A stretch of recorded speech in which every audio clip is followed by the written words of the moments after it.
Good evening, everybody, and welcome to our Thursday Nerd Rage Gaming League Challenge today. Extravaganza. Yes, Extravaganza League Challenge. My name is Brian DeVeza, and I'm joined with my good buddy Mo here. Mo, how you doing tonight? What's good? I'm sorting through all these deck lists right now because I'm trying to bring you this top gameplay right now from Yes, sir. Pokemon trading card games. Yeah, so we're super excited to be here today. Even though it is our current format, it's not post rotation yet. It's our last event doing that here, but we actually have a really good crowd today. We have a huge crowd. A lot of people came out today, and I'm really surprised about that. I think it's just that after tournament hype, everyone sees like, oh my gosh, Isaiah Bradner wins with this Yeah. crazy Gardevoir deck, even though it's like the same 56 cards. Probably not. Don't at me. Don't yell at me. But still, it's just the fact that like you see a regional on, you just want to play. You see the Nerd Rage Gaming, me throwing top 4, you want to play. And let me address that. One, it's the holy month. I'm partaking in the normal one. Yeah. I'm fasting, so I was playing under the I was still fasting the whole Yeah, time. By the time I absolutely. finished getting bodied to the top 4, I still had an hour and a half until I broke my fast. Yeah. And then I was also, it was my like first time officially playing Pidgeot. The only time I played it beforehand was going to be a league challenge like a year before. It was last season. Yeah. And I took a break after the Charlotte regional. So Yeah. I mean, I had to play Pidgeot Oh yeah, most definitely. so long ago. So that's why yeah. I threw. Yeah. Please have mercy. Yeah, definitely. And none Also, taken to that. game 2, I was gonna lose regardless because I couldn't take 2 games off in 25 minutes. Yeah. So we played for fun. It's literally just like the Stockholm regional all over again. It's like you lose game 1 and it's like there's no real point. Right? Exactly. Yeah. Alessandro and I both lost that day, but we were Yeah. messaging the whole day. Yeah. So I mean, from here though, we're seeing something that might bring us back to EUIC though. Yeah. We're seeing Hector going first. And what deck is he bringing? We see, Oh, man. we see it brought to the front. Tell me, Yeah, Ryan. the Cloth Terrapago. So this might be a Donkski angle here. This is why I'm trying to Yeah. find the deck lists Oh, for man, the this might be other players. This might be a quick one here, but And I have them. yeah, Hector or because- Dan, good friend of the team here, trying to maneuver the matchup here to get the donk here. Okay, so we have a tool coming down here. Yeah, we're banning him off the stream Yeah. after this because if you're gonna win in 2 turns, Yeah, not even 2 turns. If I you know, right? correct myself, if you're gonna win in 0.3 turns, Yeah, so the Squawk is in the active, so he's gonna be seeing a lot of cards here after the shuffle. So let's see what's gonna come down here. Always got the shiny cards. Both these players always got the shiny cards. So looking forward to see how Dan goes about this turn. So what are some of the things that Dan kind of needs in order to get the donk here? Dan needs 3 cards. He needs this Pecharunt that's already in play. He needs the Brute Bonnet that has a tool on it, the Ancient Booster Capsule, and then he also needs just those 2 because the Pokemon has only 60 HP. Since Oh, it doesn't no. have, if the Pokemon had what was it?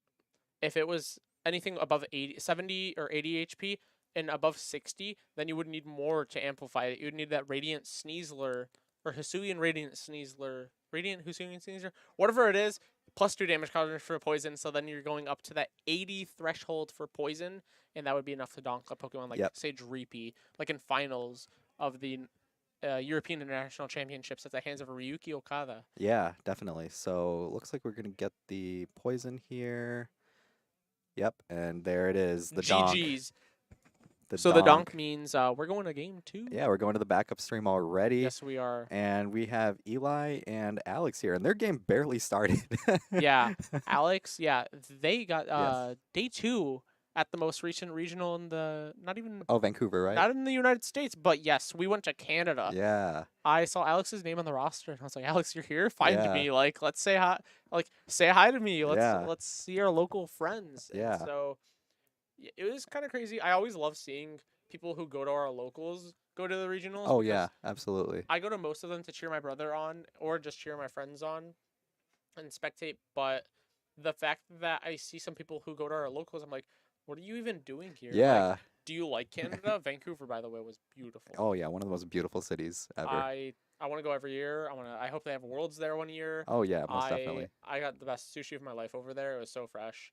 And the eel was hitting. Yeah, definitely. I So, spent, don't ask me how yeah. much I spent. I spent way too much money yeah. on sushi in Vancouver, but it was scrumptious. It was probably, I mean, like I said, it was the best sushi I ever had in my Yeah, life. definitely. Speaking of, having some fish, this Roaring Moon deck, what is it missing? What support Pokemon is it missing from the bench? So It rotates pretty soon. Is it It Rotom? fetches a supporter. Oh, Luminion. Luminion. Speaking of fish, we're talking about Luminion. Luminion. What does Luminion do in this deck right Yeah, here? so it's a huge card that will be very much missed after this rotation, just because on play, as soon as play by hand, search out a supporter, and then put that straight to hand, which is very very powerful because it can just close out games so easily. Luminion for boss has been a win condition for the last like 2-3 years now. Exactly. Luminion for Boss, Tapu Lele GX for Guzma, Yeah, Jirachi EX for Lysander. yeah, We've seen all these. Well, maybe not Jirachi EX for Lysander because I didn't play back then, so I don't know the exact timeline. But it's just all these setup Pokemon or these support Pokemon that yep. let you search out and handpick from your deck these support Pokemon. Or handpick these supporters. My goodness. But just the fact that they're rotating, and we've had some periods in time when we don't have them in format, but we would always have something else to circumvent that spot, Yeah, right? most definitely. So I'm thinking that there might be probably a little bit of a break before we get another Pokemon like that. And it's always interesting to see like what our formats are going to look like when cards like that aren't really in our format. Because like, in the coming future, we might not have Boss's Orders anymore, or we might have something else. So I'm really looking forward to that here. So looking onto Eli's turn, I think that's an Arvin that he's playing and Yeah, that's going trying. to be an Arvin with the Rotom in the active spot. Yeah. So you have So your Forest Steel Stone target, yeah, right? Forest Seal Stone target. Try to get some Dreepies on the bench as well, and hopefully find a way to get some Duskulls as well. So I think that's what Eli's kind of looking for here. Yeah, this matchup seems pretty good because if you ever get a Dragapult EX into play, now, mind you, I did this versus it was a Rotom, or no, this was actually versus Rafal and Swiss at the Yeah, League Cup. I was playing the control deck, but I played a Badu, and what I was doing was that he used what is the attack on the Roaring Moon? It's escaping me right now. Frenzy Gouging. yep, You do 200 damage to yourself. But what happened was that he poisoned himself with the Petron's ability to bring it into the active spot. So he was at 210 damage going into my turn. And then I was like, you know what? I think I'm going to attack for a grass weakness on your dude yeah, and item definitely. lock you. So I used Badu against him.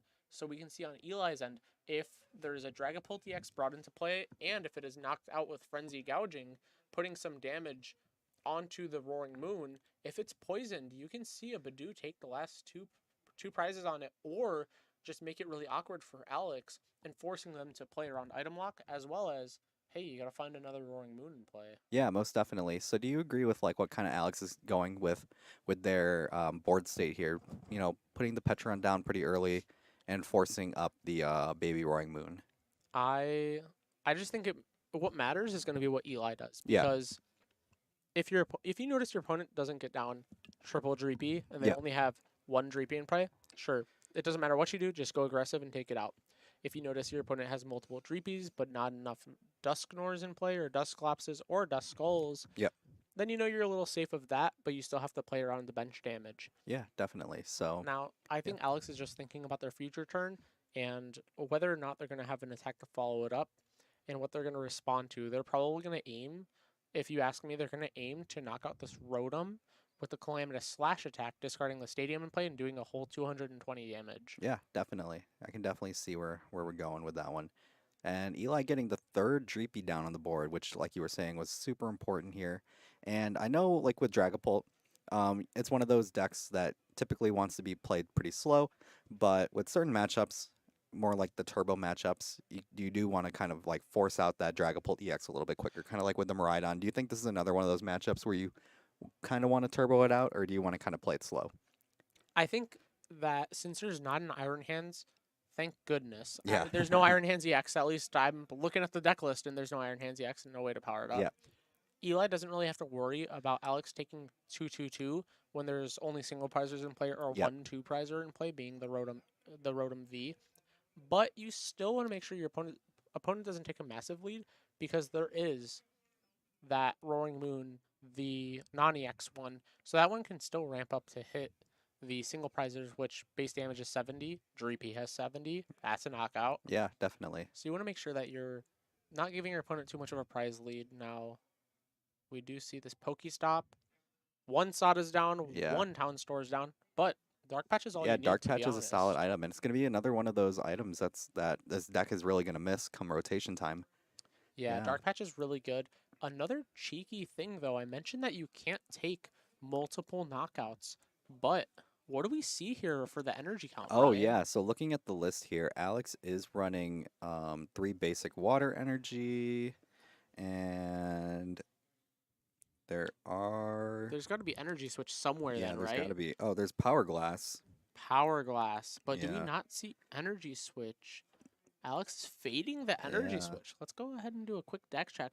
I guess you just assume that you're gonna yeah, put it in hand, but yeah. okay, Maybe thinking, maybe yeah, maybe it's like a power glass attached kind of angle. okay, maybe Yeah, not the most turbo way. Maybe we just see the A spec. It's just gonna be. It's a secret box, so yeah, it's. I would like to see the energy switch. So maybe you can't go for the turbo plays with Radiant Greninja, but you can still power it up. You know, if you end up in the active spot, turn one, you put a power glass on it. That's one energy powered up, and then you just go like, I don't know. Is it each turn for power glass, or is it just the at end the of end your of it, turn? at the end of the turn. Oh, regardless of the player. I think it's end of player's turn. Oh, okay. Yeah, I was gonna say that may be yeah, a little too powerful. yeah, You use it on your Regidrago, you use Kyurem's attack, and yeah, by the end of the next turn, you get 2 energies on it. That'd be a little too yeah, powerful. definitely. But still, you see that you're able to power it up manually, maybe a little slower, not like the energy switch builds, but you're still able to get that Greninja attack for 2 prizes, which would knock out double Dreepy, double Dracloak. Yeah, definitely. And I think an interesting thing to look at on Alex's board is they actually have a lot of like 2 prize liabilities here, like the Squawkabilly, the Petcheron, and the Luminion. So, um, I think if I was Eli here, I would kind of have like a little bit more of my prize map kind of like set up here, kind of look at and see, oh, like I could potentially win the game off of like all of these liabilities kind of sitting on the bench here. So on Alex's side, putting down the Earthen Vessel, discarding the Ultra Ball, and hoping to get that attachment for turn on the Baby Roaring Moon in the active, just so that first attack can knock out the active.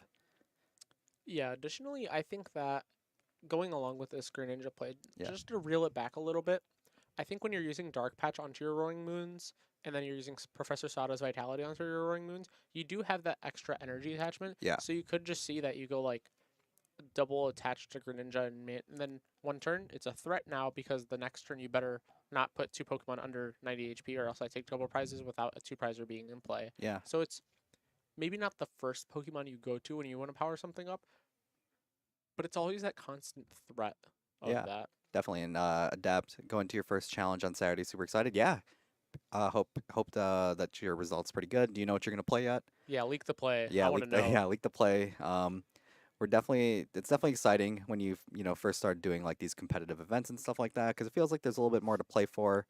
You do have the like the points, and usually like some of the stores like to give out a little bit better pricing for those events as well. So, um, big luck to you. Hope you do well. Yeah, can you tweet at the store Yeah, whenever you're done with that challenge, or at least keep us updated yeah, absolutely. throughout the challenge, and just let us know like, hey, my record is 4-0, and I whooped somebody up in the Yeah, last round, and I just took all my prize cards so easily. yeah, I would love to know. yeah, absolutely. Oh, taking Bolt, yeah, solid play in best of one. So you can never Raging really Bolt's go. a pretty solid deck if Yeah, you you can ask never go me. wrong with that one, especially like going into the rotation as well. It's definitely one of the decks that I've been looking into come rotation time. So Yeah, Eli playing the Iono here.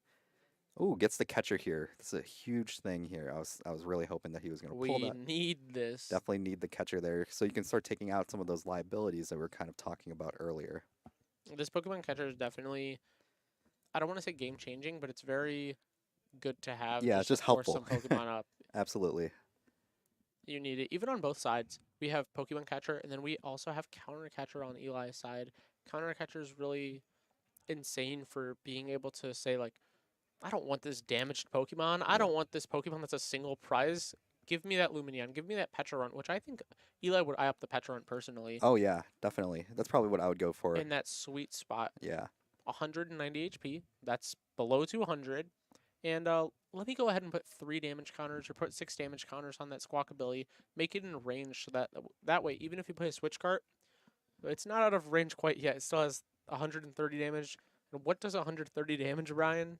Ooh, that's a curse blast from Dusknoir right It is a there. cursed blast. Yeah. It's not a holy blast, it's a cursed Yeah, blast. definitely. And Eli electing to take the knockout, it spreads some of the damage counters between the Roaring Moon EX and the Squawkabilly. So I do like this decision as well, just because, like what you're saying with the Curse Blast play, and as well if Alex does decide to go with the Frenzy Gouging play, without any sort of healing or anything like that, just knocks itself out. Definitely. You make your opponent kind of think like, do I have to get what's easier, getting a new attacker in play, or do I have to go ahead and dig for the switch card that I maybe play a one of or two of, or maybe you just don't play because you play the Petrarun. So Yeah. it's a really nice way around it. I know that that's the strategy. Yep. Oh, or we Oh, just see or the yeah, or ancient just booster energy yeah, the ancient capsule. booster capsule. Yeah, so I'm wondering now with Eli's list if he's playing the one of vacuum that a lot of people are, and yes, he is. So the vacuum is actually very helpful as well with this, just because if Alex just elects to use that as the only way of extending the HP of the Roaring Moon EX, multiple prizes can be taken out at the same time. Pretty much he could go for game if Eli really wanted to, with a well-timed gust and lost vacuum. Well, I think the Lost Vacuum is way better than Temple of Sinnoh because Yeah, Temple of Sinnoh, from the times that I've played Dragapult, not a lot, not yeah, extensively, but even with groups like Brent Tonnison's group, they said that that card has not pulled its weight. yeah, And that definitely. 60th card sometimes is make or break whether you make day two, you make money, you make top eight, or you win the whole event. Yeah, absolutely. Definitely agree.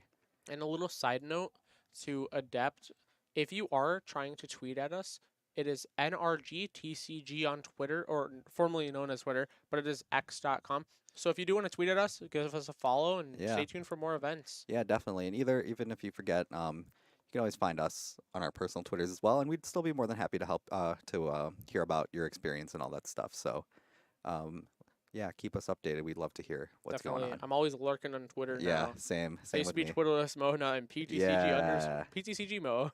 yeah. So definitely, a lot of doom scrolling going on throughout the day. There's a lot. I just I feel like that's where Pokemon shifted. So I wouldn't know about the Lost Vacuum banter without, Yeah, scrolling through and seeing that. So now Eli's probably one of those people that saw it and said, "Wow, I'm gonna add this Lost Vacuum instead of this Temple of Sinnoh.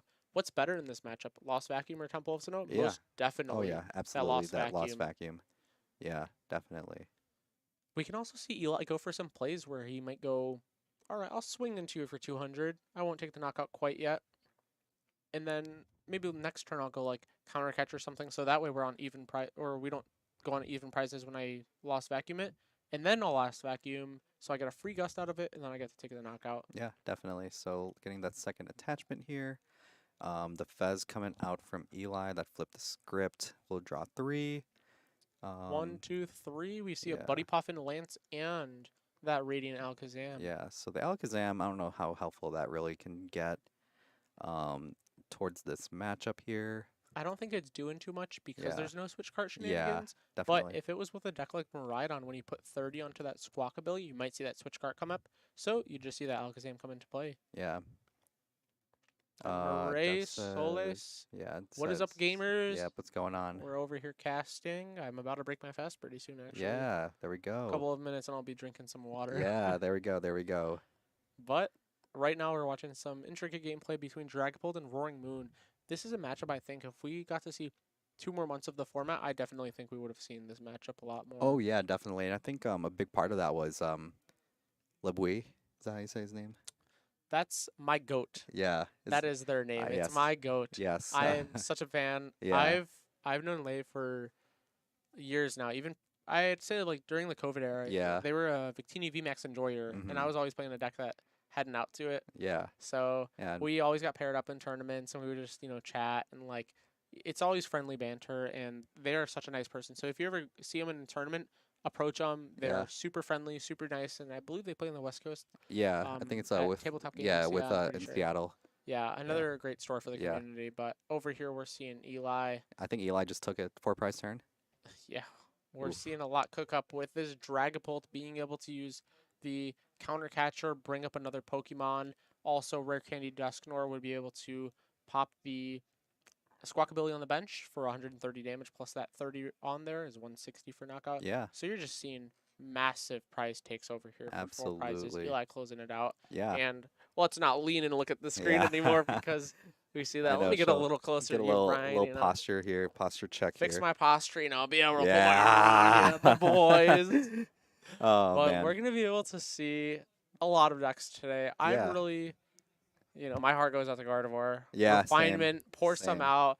Pour some Yeah, out. Let's pour pour one some. out. Don't get the Yep. brand in there. Pour some out for refinement. Yes, I'm gonna miss Refinement Curlia. I didn't get to talk, and I'm a little salty, right? I Yeah, didn't get to talk. I didn't get to do a eulogy yeah, during the League Cup. I was too yeah. busy, winning, right? I know. But I didn't get to do a eulogy, Yeah, and I'm gonna do one right now. yeah. I'm Talk. gonna get a little soft. Yeah, let him Um, know. I I did take my break last year, and I stopped playing after the three regionals. I went to Peoria, San Antonio, and Charlotte. I lost double winning at Peoria, lost my winning at San Antonio, and then Charlotte. Revolve May Day 2, I didn't with the same 60. Yeah, I remember we were at the bottom tables together. It was a vibe. It's always a vibe Yeah, at the we had bottom a good time. tables. You see some people sharking, Yeah, but I do think that Lugia will always have a soft spot in my heart. absolutely. Same with me. It got me my invite to Yokohama Worlds. It got me 10th place at a regional. It got me like top 64 at two regionals actually. I think I got top 64 with it. Maybe one. Yeah, it was a top 64 with Ditto VMAX in my Lugia deck. Yeah, It was top 128 at an IC. I went to EUIC, got top 128 with Single Strike Lugia. And then I took Single Strike Lugia to a 10th place finish at the Milwaukee Regional Championship. And then, funny enough, I went to the Fresno Regional Championship. I brought Gardevoir for the first time because I needed like 20 points to close out my invite. And I lost to my 60 from the previous weekend because the guy was playing like Great Balls. And I was like, dude, your deck is sick. What are you doing? Like, what's this list? And he was like, I just copied it from the Milwaukee Regional. It was the best finishing one. And I was like, oh, well, actually, that was me. yeah, I hit him with the actually. yeah, But it was really cool. Lugia took me around the world. Lugia took me to Japan.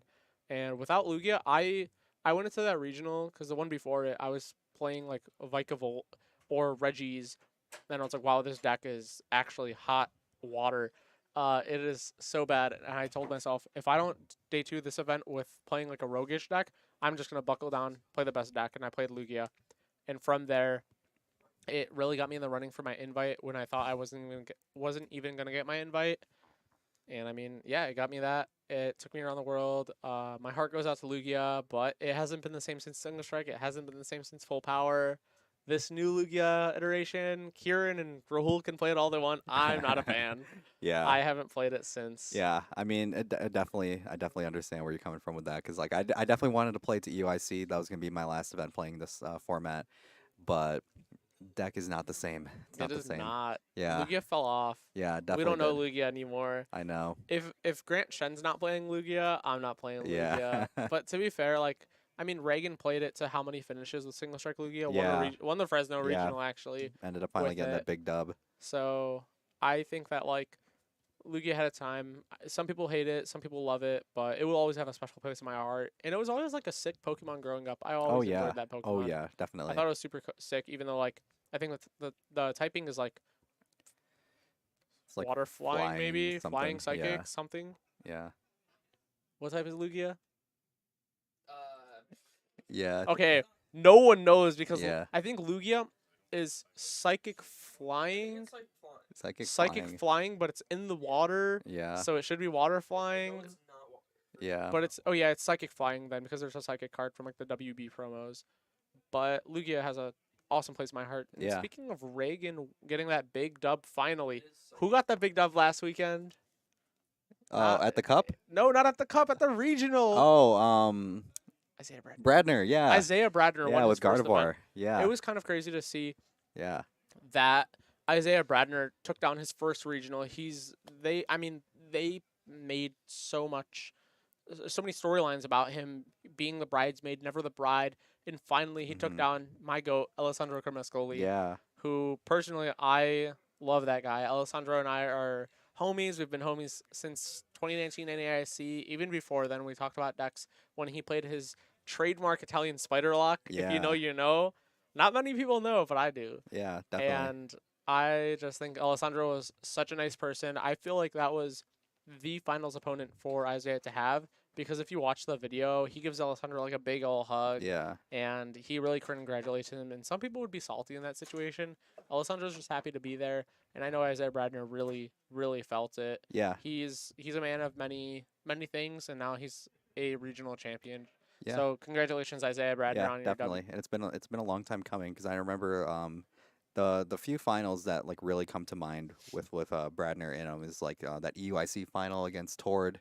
The The one against NAIC Drake. finals. Well, Yeah, yeah, he lost to Andrew Hedrick. Edric. The I was believe it that was Lugia? Lugia Mir, Yeah, to be Lugia Mirror. honest, and Yeah, Andrew just came out on top. yeah, The one that really comes to my mind is the NEIC finals in 2022 versus it was versus Azul, and Azul yeah, ended up winning because like Bradner got like 3 mulligans, yeah. draws, uses concealed cards on Radiant Greninja, draws more cards, grabs like a basic, scoop up nuts, uses concealed cards again, and finds nothing. Hmm. And it's so disheartening to see that you made it that far and you only get second. But to be fair, second in an international championship, I'm just glad to be there at Yeah, that point. I know. But Same. I know that some people they want to scratch that itch and they want to find themselves at the top, no one above them, Yeah, and finally Bradner can do that. And that Guardiolus was hot. yeah. Like I don't know if you saw it, With the but E switch. I told Michael Yeah, Davidson, I said like, dude, that deck is insane, but it's too big brain for me, so I'll play my Training Wheels deck. yeah, And I ended up not even playing the Training Wheels deck because I played Control, yeah. so that deck's Definitely. kind of hard to play. Yeah. And to And adapt, if we're located, well, we are in Illinois, Buffalo Grove, Buffalo Grove, Illinois. actually. So like Chicagoland area ish, right outside. So that's where our store is located at. Exactly. I'm based out in the south suburbs, so Yeah.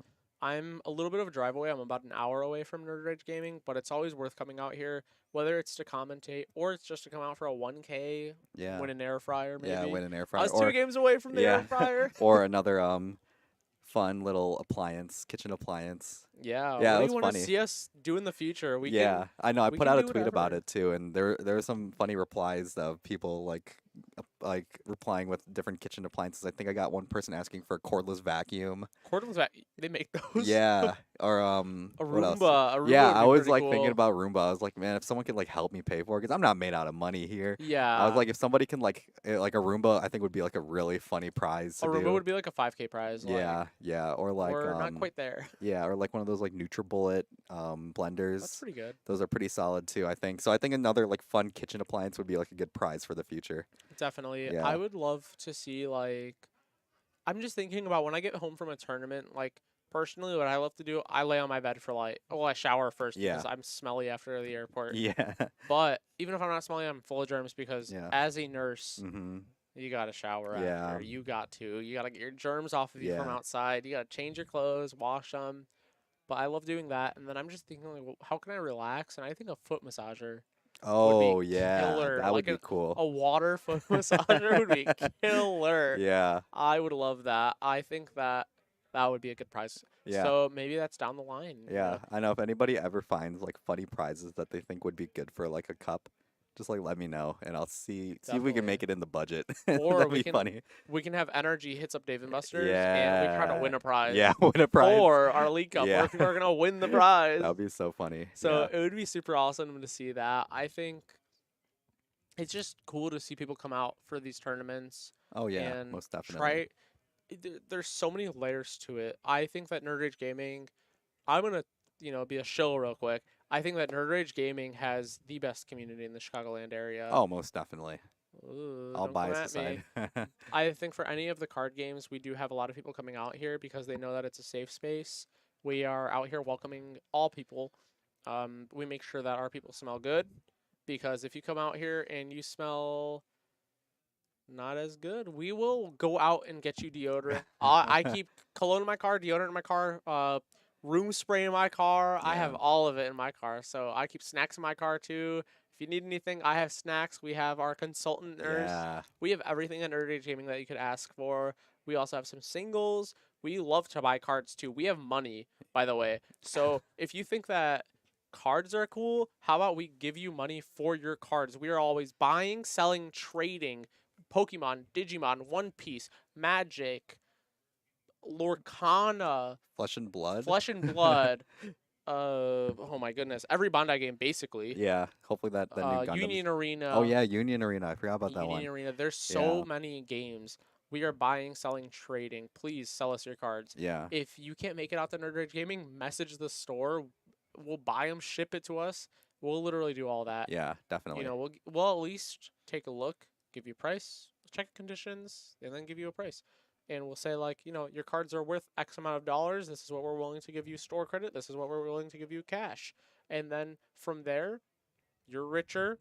We get cards, and more people come to the store because they want to sell us cards. They want to buy from us, and they want to come to our awesome events because I think our events are some of the best ones. Excuse Yeah. me, some of the best ones in the Chicagoland Yeah, area. and definitely very well run too.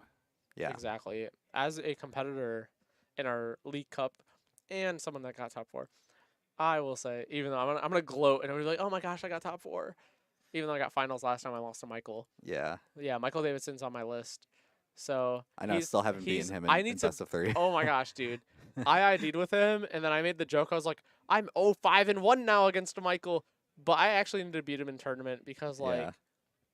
Michael's lost to some random people. He lost to my brother like at one of the League Cups, I think, Yeah. or something. But he didn't lose to me, and that's the problem. He needs to lose to me in finals again. And we were about to meet in finals, but then I lost top four because some sketchy plays, and he got double dong. Yeah, That's a he skill got difference on his end. yeah, Mine his was game just was quick. yeah. He played Gardevoir for like 4 months. He has like 2 regional cuts with it, so Yeah. like he has no excuses. He should have just opened better. But for me, I'm just a boy, dude. Yeah. I don't play this game. I'm He retired. just plays sometimes. Yeah, I'm behind the mic for a reason. Dan Yeah, has I a know, baby. right? He's literally gone right now. Yeah. So I can't say whatever I want, but I'm here because Dan has his baby. He has to take care of his baby. And I'm just, filling in right now. Yeah. I'm going to step to the side, though, if you don't mind Yeah, do entertaining your the thing. crowd talking about the decks. I need to just drink some water and break my fast Yeah, real quick. let's throw up a list, Bryce. You got something Yeah, here? if you have a list, that's awesome. Yeah, I'll be back in like let's throw up a 2 list. minutes. Yeah, and I'll start yapping over it real quick while we're getting ready. All right. So, oh. So, this is Terrabox. So rotation just hit on Pokemon TCG Live. If you need a list, you can try this one out. So this is Tord Reklev's list that he played to the Fukuoka Champion League in Japan. And yeah, one of the best decks going into rotation. It's definitely the one with the biggest target on its back. Has that 4/4 Hoot Hoot Noctowl line. And I've actually been testing it out with the 80 HP Hoot Hoot. So trying that one out just because this deck doesn't really play Buddy Puffin, so I'm trying to take advantage of that. I know Dan Hugar always talks about that. So I've been trying to test it with that. And takes advantage of a lot of these Terra Pokemon, the Terrapagos, the Pikachu EX, the Wellspring Ogerpon, and the Teal Mask Ogerpon as like the main sort of attackers. They have a lot of utility. I mean, the Teal Mask is able to, energy accelerate to itself, draw cards, and has a solid attack into a lot of the dark Pokemon in the meta, like the Zoroark EX and Charizard EX. The Wellspring Ogerpon takes a lot of good matchups into, smaller Pokemon. Can take 2 prizes really easily into a lot of the baby Pokemon, like in the mirror match, or against like Dreepies, Charmanders, Ralts, anything like that. Pikachu EX really helps with the big matchups like the Archaludon. Kind of gets you close to the knockout on the Charizard and Dragapults out there. And I really like the Terrapagos. I know some people are kind of divisive on the Terrapagos, but I do like it because it's a good mid-range attacker. It can take out a lot of bigger 2-prize Pokemon, or like the smaller, like basic 2-prize Pokemon, like the Pheasantipity, the Mew EX, stuff like that. So able to take solid knockouts there with a low energy cost of the just 2 colorless. And then the support Pokemon are also solid too. Fanrotom is a super, super solid early game attacker. And the Clefairy is super good as well, as it can kind of, beat the Dragapult matchup. Crispin is a huge card in this matchup. We have it at a 4 count here. I think compared to Tord's list, this is like -1 E-Switch plus Crispin. But Crispin super huge in this matchup as well, just because you're able to, accelerate energy and all that stuff. So adapt, let's say no Terrapagos, what would be a replacement worth it? I would say if you wanted to, you can probably go up to like 3 E-Switch, or yeah, 3 E-Switch is probably solid, or if you wanted to go for like second Iono or anything like that. Oh, so Michael just dropped off the meta for the event. Thank you, sir. But yeah, I think if you wanted to like start with this as like as a skeleton, it would be a pretty solid one. I do like the Terrapagos, but I know some people did want to cut it, so yeah, definitely like probably the first card on the chopping block or second card on the chopping block if you were gonna work around it and try something else. But I do like this list right now. It's kind of like what we've been testing and sort of see where we can go from there with it. You want to throw up another one, Bryce? Thank you, sir. Ooh, another one, the walls. So walls is real. I'm gonna tell everybody, walls is real, and you should respect walls. A lot of people. I mean, I was playing TCG Live this morning when the rotation finally hit, and the first deck I hit on the new rotation ladder is the wall deck. So, this deck feels terrible to play Dragapult into. You just have like no way out. Raging Bolt feels kind of awful into this deck too, because the Farigiraf kind of just like walls you out from any sort of knockouts on the Farigiraf. But it pretty much is just like you can't attack this kind of deck. The Milotic blocks you from Terra Pokemon. Farigiraf blocks damage from basic EXs. Cornerstone Ogerpon blocks damage from any Pokemon with an ability.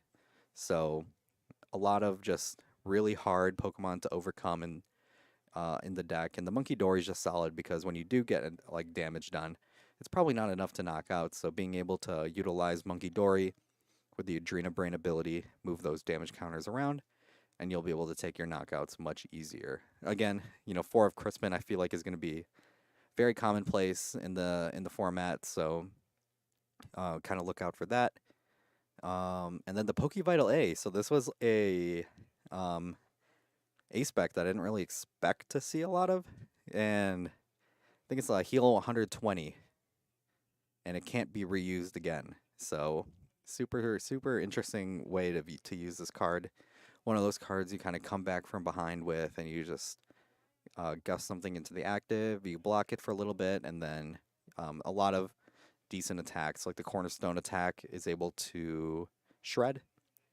The Milotic's attack puts Pokemon to sleep, so there's a lot of really interesting tools here, and I think this is a deck that you have to respect going into the next format as well. So, yeah, definitely one to kind of look out for. Oh, but I think I was coming back here. And looking at the meta that we have today, so we have one Palkia, one player's playing Snorlax, we have 3 Raging Bolt players, 2 Miraidon. So with Dragapult, we separated them into 2 different categories. We have just like the normal slow Dragapult. We have 6 players on that deck, and 1 player is actually playing Dragapult Iron Thorns, which is an interesting way to play it as well. 2 players on Roaring Moon, 1 player playing Pultzard, 1 Lost Box, 2 Goldengo, 1 Hydreigon, 1 player playing the Eevee box, which is interesting as well, 1 Cleft Terrapagos, and 1 player playing Farigiraf. So super interesting here, and I think Mo's kind of getting us set up for the next match here, and we will be transitioning into that very, very soon. So I think throughout the night we're going to try to keep going on with the post-rotation decks as well, kind of show off what we're kind of testing, some of the decks that we kind of like so far. And a lot of our players are going to be actually at Atlanta for the regional, so kind of see what they're feeling, and yeah, kind of going in there, going into the event, have a good time there. So, you good, Mo? Yeah. For those of you that heard something when I left, I dropped my headset. All right, so we got our boy Ryan going against Christian Senior. Dragapult into Raging Bolt. So we definitely saw a lot of this at our cup last Sunday. And Mo, who do you typically think is the favored matchup into this one? For the sole fact that everyone says, "Oh my gosh, Raging Bolt's so favored into Dragapult," nah, Let him know. let him know. I want Dragapult to win. I think that matchup's not actually as bad as it seems. Yeah. I think it's one of those, well, if you play to the full extent of your prowess and you really try, then you can win. We see that if Ryan's going second, he does have the turn 1 Lance. It's Yeah, pretty he's powerful. got a really good start here. He just doesn't have a turn 1 Badoo. That's kind of rough, but Yeah. you can always get that turn 2 Badoo maybe and really catch your opponent off guard if you bring up maybe a Raging Bolt that doesn't have any energy.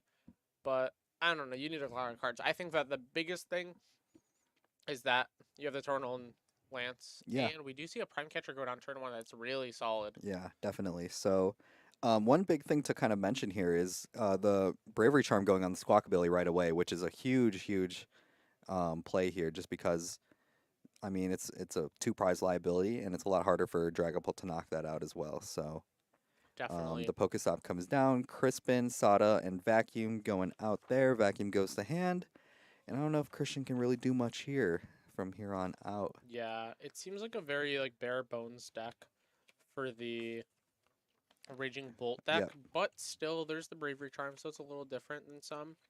It's Yeah. just a matter of you never know what your opponent's going to pull up because they could randomly have a different single prize attacker, but we do see the Slitherwing Yeah, in the the list Slitherwing. instead to get through those pesky Mimikyus. Yeah, I But I do don't like know the who would Slitherwing. play, but some people play that deck Yeah. with Mimikyus and all those shenanigans. Yeah, Not to so name any people. the Lance coming down here, and 3 Dreepy, super huge there for Ryan, and he's got a Dracloak already, so I feel like Raging Bolt's another one of those matchups where you'd like to not go as slow, but you kind of have to sometimes just so you can stabilize your board and get everything like that going. So we'll kind of see where he goes from there. But turn one Lance is so huge, and I think Dragapult's really going to miss Lance going forward. Yeah, being able to have a lance in your deck is really awesome, but when you're forced to use things like I don't know, Brock Yeah. in the next set, Brock is Brock either Scouting. Brock scouting, yeah, grab two basic Pokemon or grab an evolution Pokemon. Like, what are you doing over there with Yeah, that? I know. We It's, saw it's that tough. Pokestop massive whiff. Yeah. That's a Dust Skull, and one of each energy being the fire and the psychic energy. Yep. Yeah. Looking a little rough, but maybe the next Pokestop helps Brian out. And on Moshi's side, Yeah. we said it grabs him a Pokestop, and it'll be icing on the cake if he can get this Professor Sada Vitality. Yeah, definitely. And Adapt Vacuum and Bolt, definitely interesting. It's a good into Gardevoir just because Probably be Gardevoir, the first card yeah, or a second card. My bad. yeah. Gardevoir is definitely an unfavored matchup for Raging Bolt, so it's definitely one way to kind of make the matchup a little easier. Definitely. Yeah. And we're probably going to see the Sada to the active and the bench. Yeah. And on the bright side, though, is that Ryan doesn't really have to worry about, oh man, I have to watch out for my two prizer. What two prizer? The Yeah. only thing he has to worry about is this energy attachment. And we see a one Pokemon catcher in hand. I don't really know if you want to play that now or after the Sada. It doesn't really matter when you hit heads. So we're gonna see what happens here from Ryan. He's gonna really fight for his life when he has to put that sparkling crystal into play and do it that way. Yeah, definitely. So that Pokemon catcher did hit, so super huge in that fact. And getting the Ogre Pond down is also super huge as well. Definitely. I think we Yeah. only have grass in the discard pile, so maybe I'd like to see that earthen vessel of the grass energy. And then that way you're able to fetch out two more energies, Yeah. really get your deck going, and then maybe fetch out a grass plus fighting energy or lightning energy. Given you already have three grass that we know about, right? You have the one on the Raging Bolt, one in hand, one in the discard pile. So might be running low on those. So if he does discard an energy off of this attack here, we're probably going to see the Bellowing Thunder discard the grass energy. Yeah, definitely. So another thing too is that there is the retrieval in hand, which also helps too, and just being able to keep energy on the board is really important for Raging Bolt, just because you kind of need to have extra energy on the board just in case you need to hit really tall with some of those knockouts, and Raging Bolt is more than capable of being able to do that. Exactly. That's the reason why we'd probably want to use the Bellowing Thunder Yep. to discard that bench grass energy to get it back with the energy retrieval like you mentioned. Yep. And we're going to see what happens here. You would love to see another bench of a Teal Mask Ogre Pond. That would be pretty awesome to see another bench of it. We'll see what this one draw gets you. And we'll just see, some shuffling up, grabbing the fighting energy. It's probably just the second energy you're going to put on the back. The benched Raging Bolts. So from there, you're going to see what happens here. And let's go. Teal Dance for Teal one. Dance, Draw. Another energy energy retrieval. switch, or energy retrieval. Energy switch in this Yeah. deck would be crazy. I know, it would be. Except the grass energies just don't really amount to anything. And we're just going to see discard the one energy. Yep. Just that one grass. Get rid of it. Put it in the discard pile. Forget about it until next turn. Yep, Bellowing Thunder, 70 damage, For knocks the out. one. and we'll see what Ryan can kind of do from here. Is that a canceling clone? Yeah, it's a canceling Yeah. clone.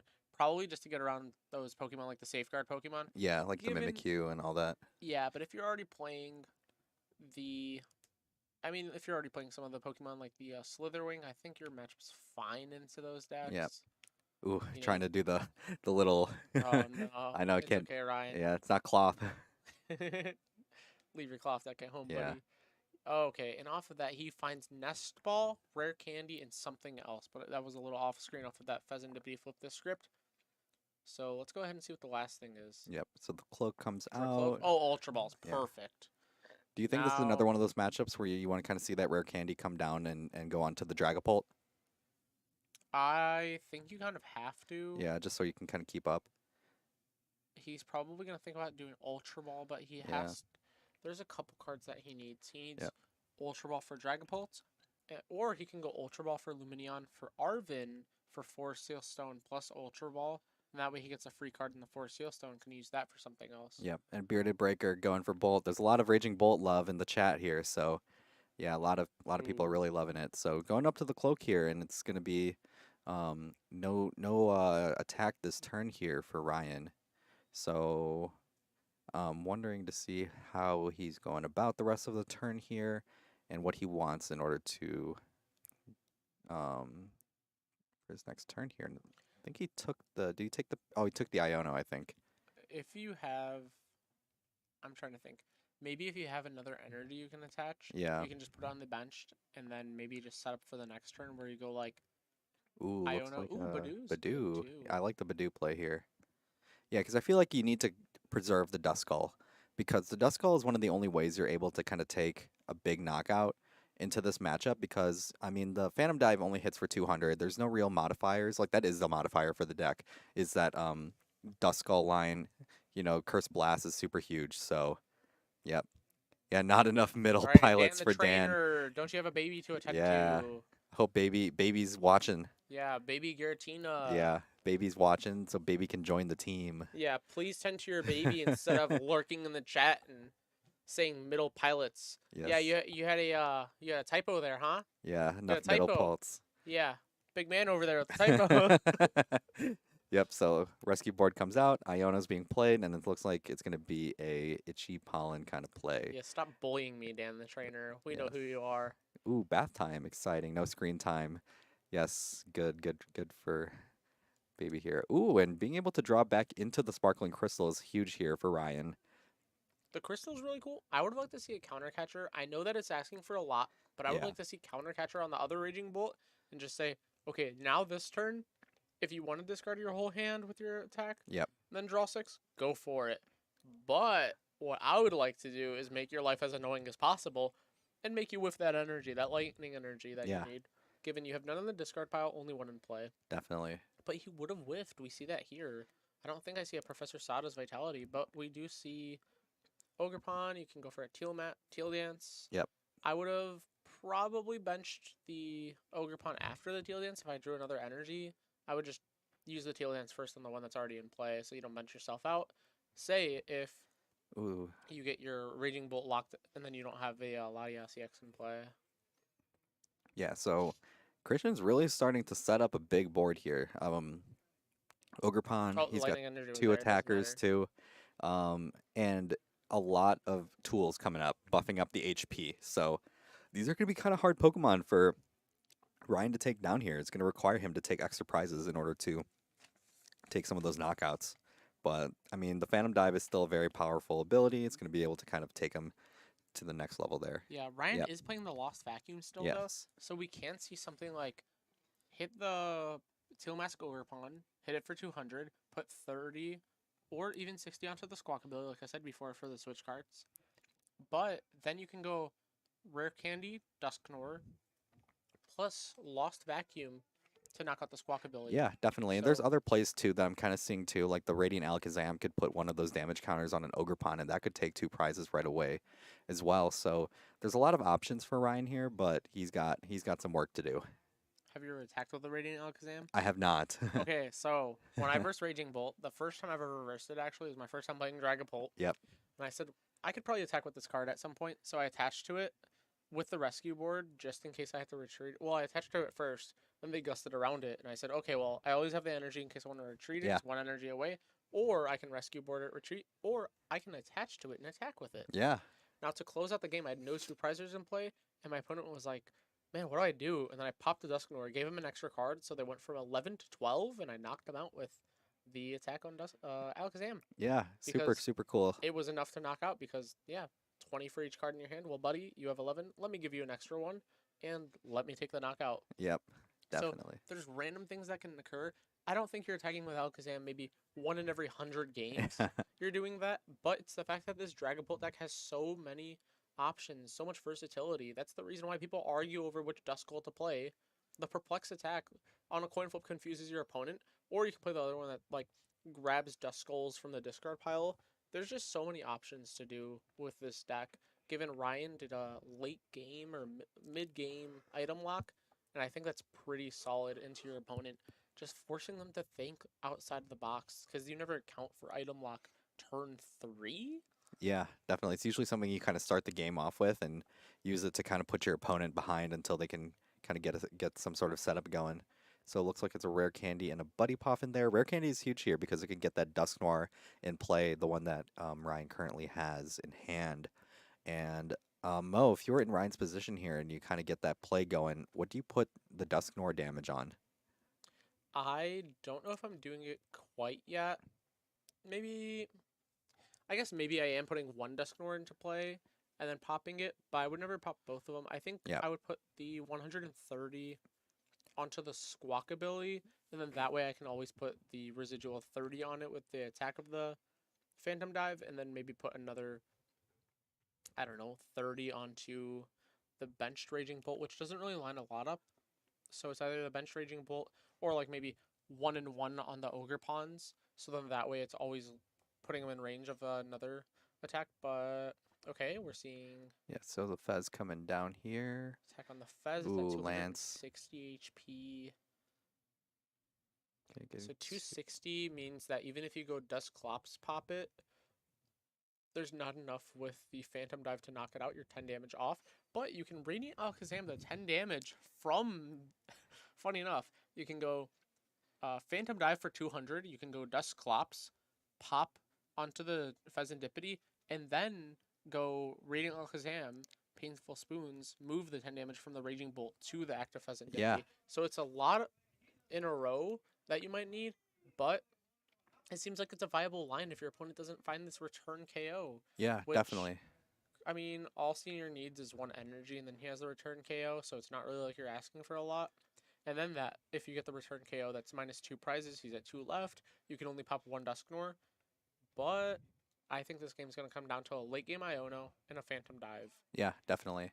And another thing too is like sometimes you can just like punch into the Fez and not even like go for that knockout initially. Just keeping that residual damage on there could be really huge because the such powerful ability is able to, you know, take multiple prizes at once, and that might be what Ryan's kind of going for here, is trying to get that end of game, you know, 6 prize turn, 4 prize turn, and try to close out the whole thing at the same time. Exactly. If for whatever reason this Dragapult lives, then you're smooth sailing because you got a free attack off. Yeah. But if this Dragapult goes down, then Ryan needs that backup Dragapult, which he does have in hand. And he would need to go for the attack into something like the Teal Mask Ogre Pawn on the bench. And then try to ramp it up into, okay, I'm going to Painful Spoons, 1 damage counter onto the Teal Mask Ogre Pawn, it gets knocked out. I'm going to Lost Vacuum the Pheasantipity, or I'm trying to think. I think he can win next, no, he can't win next turn. 3-1. Few Trying to more. think. He has, I was there's thinking maybe 1 on each Ogre 6 Pawn. remaining on the Ogre Pawn. So if he goes, okay, he can technically win. If he goes 1 onto the Teal Mask, I'm trying to think. 1 onto Teal Mask, 3 onto Squawkabilly, which he didn't put 3 onto Squawkabilly, but he would have to go 3 on Squawkabilly. Find the loss. No. Ooh, that's tough. That would need 2 lost vacuums. Never mind. I'm cooking too hard. I don't think, because if he had 2 lost vacuums, then he would go lost vacuum on the active lost vacuum on the Squawkabilly, put 3 on Squawkabilly, and then he's able to go the Dusknoir on Squawkabilly, knock it out, counter catcher up the Teal Mask Ogre Pawn, lost vacuum the Fez, and then knock both of those out, but he can't do that. Yeah. I still think no, he could have won if he went 3. He could win next turn if he went 3 onto the Squawk ability to find the Lost Vacuum, unless he fries it, Yeah. and then go Lost Vacuum the Squawk ability, and then put like the remaining 3 damage counters. It doesn't really matter as long as you put 1 on Ogerpon, and then go counter catcher Ogerpon. So knock that out. It's up to 210 damage. Dusknoir, knock out the Squawk ability after you use the Lost Vacuum on it, and then put the residual 6 onto the Fez. Yeah, So definitely. he could have actually won Or could. next Yeah, turn. could win next turn. Well, Yeah. now he can't because of Yeah. what he did. I guess he can still move 20 from the Raging Bolt onto the Squawk ability if it finds the Lost Vacuum, but it's 1 more card you're asking for. Yeah. I think he has about 4 in hand right now, maybe 5 in hand. Yeah, and I think that's kind of why Ryan's going this route, is because he doesn't know if he's going to be able to kind of either draw into it raw or be able to, or have access to it, period, just because it might be in the prizes. Yeah, a rare candy Dusknoir is kind of hard to get, even though he already has the rare candy in his hand, so he doesn't really need a lot for this combo to go off. I would have at least maybe liked to see, if he had the possibility for it, like to see like a Dusclops come into play. Yeah. So you don't need the rare candy, or you threaten with both Duskulls, because then your opponent would have to be like, okay, do I target down the active? Do I target down Duskull? Like, what's going to happen? You know, your opponent's shaking in their boots. Yeah. Or gym shoes because it's nicer outside. Definitely. Definitely. But, I mean, now I don't... And Ryan just needs an extra card now to really go for the knockout on and take the 6th prize turn, which we've seen many people take, famously by Andrew Hedrick Yeah. at the Vancouver Regional Championship that I won. He was taking many 6th prize turns on people. He did take it against his friend and, I believe, teammate now, or they were previous teammates, Caleb Rogerson, playing Rhydon. So he was taking a lot of 6th prize turns that weekend, from what I hear. Yeah, definitely. And I mean, as soon as that event pretty much concluded, a lot of people have been kind of picking up Dragapult now, and it's been seeing such increased amounts of play. Even going into the rotation, I still feel like Dragapult's going to be, talked about a lot. That's probably one of the lists we'll kind of go over at the next break here when our games are kind of finished here. But yeah, Dragapult is going to be very well positioned going into rotation here. Dragapult seems like the deck to beat.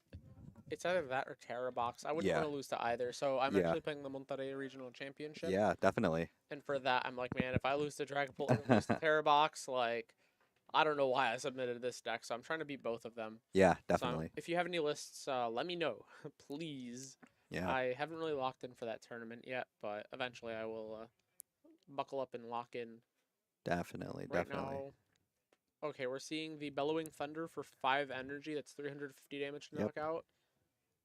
Yeah, and then Christian just going down to 2 prizes left here. Super He's left huge. with 3 energy into play. Yep, so we got a Gust here. Still have access to Fez. So he's knocking out either the Raging Bolt or the Tailor Mask Ogerpon if he brings those up, and then he can knock out the Fez with Ooh, the Vacuum is the huge Vacuum is a here. very huge card. Vacuum's huge here. The Nest Ball, I guess Nest Ball is also pretty big because if he has Forest Seal in hand, he can get a Forest Seal target. That's 1 less piece of the combo that he needs, or he can get Radiant Alakazam. Yeah, That's really big. that's also huge too. So now we're gonna see Radiant Alakazam. You can move the 20 from the Raging Bolt in the bench spot to the Pheasantipity, or not Pheasantipity, to the Squawkabilly. You can go Counter Catcher or Boss onto the Teal Mask Ogerpon. And then when you bring that up, then you can go Dusknoir, pop the Squawkabilly, take a knockout, take 2 prizes, and then go Phantom Dive, knock out the Teal Mask Ogerpon, knock out the Pheasantipity because 6 damage remaining on it. Yeah, definitely. Or So 6 HP remaining. yeah, so super huge play that Ryan's kind of trying to develop here, and I want to see how he sequences this out. But the Pokestop first is definitely helped. It's either Pokestop or Fez first. Yeah. Either way, you're not making a decision. It's whatever you draw. We see Energy, Luminion. Luminion gets Boss, or it gets Arven for 4 Sealstone Counter Catcher because you haven't used your V-Star yet. Yeah, definitely. And So that's just 2 more cards. I think Ryan just about has it. He's just using Dracloak. So looking at 2 cards. Turtle Turtle, Ultra Ultra Ball. It's Ball. Ultra Ball all day. yeah. Ryan, just put it down. You don't even need that Yeah, turtle. you don't need super huge plays here. There we go. Got that attachment for Alright, turn. I think he's attaching because he knows he has it. Unless you prized. All you need now, because we saw the rare candy come, He has the Radiant Alakazam, the stamped one on the bench. He has rare Candy Dusknoir. He has every card. He just needs to play it down. Yep. And take a deep breath and play his cards. Before you do the swing turns, take a deep breath. Yeah, definitely. So Lost Vacuum's coming down here. You make Probably sure you getting don't rid of throw it. the wrong card accidentally. Yes. I've Ultra Balled away the wrong card because like I was trying to rush myself. Oh, Given taking out the Pokestop here. What do you think we're doing here? Well, Ryan, I don't. No, Ryan, I Oh. don't think you want to do that. Uh-oh. Are we evolving that? I There's the boss. Boss Iono. okay. Okay, Luminion Lance. What are we trying to do here? I personally would have liked this. Okay, so how it actually should have gone. Ryan goes, Yeah, I want to let him cook, though. I'll let him cook, but I'm Yeah. gonna talk about it Yeah, yeah, one yeah. more time for the viewers that just Yeah. that are wondering. Ryan should have gone Lost Vacuum, the Bravery Charm, and the Squawk ability. Radiant Alakazam, Painful Spoons, move 20 from the Bench Raging Bolt to the Squawk ability. Dusknoir, popping the Squawk ability, and then going Countercatcher or Boss, whichever he has access Yep. to. The Teal Mask Ogre Pun on bench with 10 damage on it.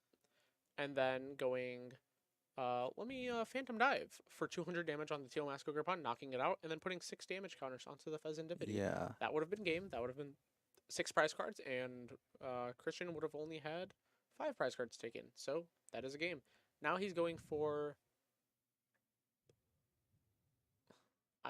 He's going for an Iono to 1 and knocking out or taking away the Pokestop because that's consistency. Yeah. But man, if you're knocking out a Pokemon, I guess he's gonna put damage on the Fez to knock it out too. Okay, there's a V-Star. There's the counter catcher. Yeah, that would have been cool.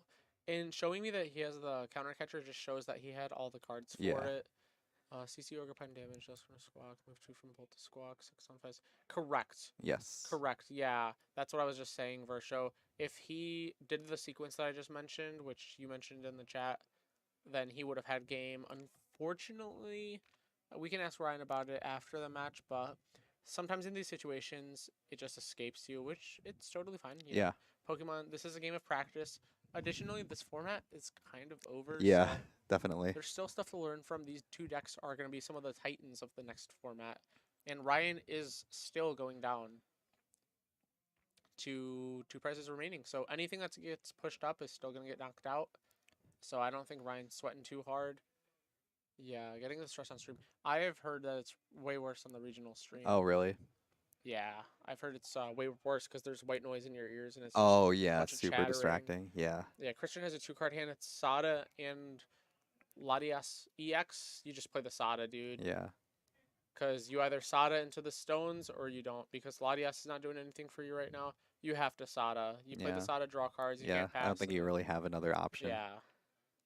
If you pass, well, you're going to get knocked out next turn, and your opponent takes 2 prizes. Oop. Palpad Trekking Ooh, Shoe. Palpad trekking shoes. You don't even play the Palpad, don't do it. You just Trekking Shoe right away. Yep. Trekking Shoe. Oh, That's catcher. not super. Actually, oh, catcher. Catcher. Catcher would win him the game if it hits heads because he got 1 prize left. You just count your deck at that point. You see, okay, do I have enough energies? Okay, putting this on a 50-50 rather than maybe if you had Oh, energy in the deck, man. but you never whiff. And if you whiff, Oh, yeah, there he always, is. always heads. Ooh, Kev Dexter's on on a the plane. Kev on the plane. I miss you already, bro. Yeah, Fizzle Wizzle. Yeah. I don't know if the coin flip was correct there. I think you count your deck first at least and see like how many outs you have if you know Yeah. your list. Or just put on a 50-50 that you win right away and don't stress it. Yeah. Yeah, Ryan unfortunately didn't see the line to win the game, but it's okay. Yeah. That's why we look at these games. That's why we have VOD reviews, and you can always look back at it. Yeah, definitely. But at least that game was very, very doable. Like I said at the beginning of the round, some people talk about, oh, Raging Bolt always wins this. It's auto win for Raging Bolt. It's a terrible matchup for Dragapult. Like, get that noise out of here. Yeah. I don't want to hear it. I think the matchup's completely fine. Yeah, definitely. Yeah, definitely a fine matchup. I think Ryan played it well for 90% of the time of the game, but you know, things happen, and it's good to kind of learn from. And I feel like this kind of practice isn't like totally useless, just because this is a matchup we will be seeing in the post rotation format as well. So definitely something to kind of look at here. Um, yeah, coin flips. Exactly. I think post rotation has a lot of decks coming out. We've seen in the Champions League Fukuoka, there's a lot of stall decks, a lot of them. The wall decks, the stall decks, the Monkey Dory in these Yeah, decks because, oh, you can't hit through my Milotic EX because of its ability to not get hit by Terra Pokemon. Well, you're gonna chip at me, right? yeah, Man, put that damage back on your board. If I'm gonna put a darkness energy on my Monkey Dory, I'm gonna make sure that I take 3 damage counters, yeah, and I'm gonna put 1, 2, and 3 back on your board because I'm also gonna slowly chip at your board. yep, So those wall decks are definitely really interesting. In theory, I like the Blissey wall deck. I think that deck is pretty cool because just the fact that Blissey's ability is energy switch, and if I can use more Monkey Dories, I'm gonna use more Monkey Dories. yeah, and definitely. So Fizzle both slow down way down in the post rotation. Yeah, definitely. But I feel like it does get a lot more tools to kind of make it more consistent, like that Noctowl line. So definitely gonna be better with that. And then with Cav here, need at least 10,000. 10,000. We got to go to 20,000 now. 10,000 what? Now he knows it's the meme video now. 10,000? Yeah, What meme video? What? it's the new Let me in. it's Let the me in. new meme video of like the get ready with me. Like you see that guy who dips Oh his my face gosh. in No, the we're ice not water. talking we're not talking about that. We're not talking about that. Oh my god, at 6 p.m. Yeah, At 6 p.m. I'm sleeping on my deck. At yeah, 6:01 fi- dipping my face in ice I'm water. writing my deck list out. Yeah, At 6:03 I'm in my car driving to Nerd Rage Gaming. yeah, At 6:27 I arrive at Nerd Rage Gaming running inside so I can pay my entry. At 6:28 I'm told that I get a free pack of free play pack with my yeah, entry. At 6:29 I see my friends and say high five because this store is awesome. At yeah. 6:30 round 1 goes up and I get paired against someone that's gotten top 8 at a regional. That's Nerd Rage Gaming. Yep. Like you get paired against Michael Davidson, Grant Shen, Josh Frank. Sometimes Lucas is Lucas Ing Yeah. is in town right now. Him and Grant are on a boys trip in Japan. Yeah. I said this through a little 12 episode taste of what Yeah, is it? slice of life. Slice of life. Yeah, Anime, yeah. yeah. So Yeah, they're they're over really there. living it up over there. But like I said, dude, if you want to come to a store, Mo's driving to NRG, I left. Blame Dan. Not Dan on our team, but Dan from TGS. Blame Dan because we left like an hour away. We left at like 6:35, and I was zooming on the highway. To be Yeah. honest, don't do that at home because it's driving. But to be fair, I was definitely zooming a little bit. But we made it on time. We're here. It's a wonderful night. The weather's been good outside. Yeah. It's been solid. It's been a little rainy. But to be fair, it's better than negative 30 degrees. Oh yeah, most definitely. So I'm a fan of it. I get to wear a hoodie outside rather than wearing all my layers, my puffer. And so I'm definitely a fan of this. If I can wear gym shoes outside, I'm pretty happy. If I can wear slides, I'm extra Yeah. happy. I know if the Crocs could have come out today.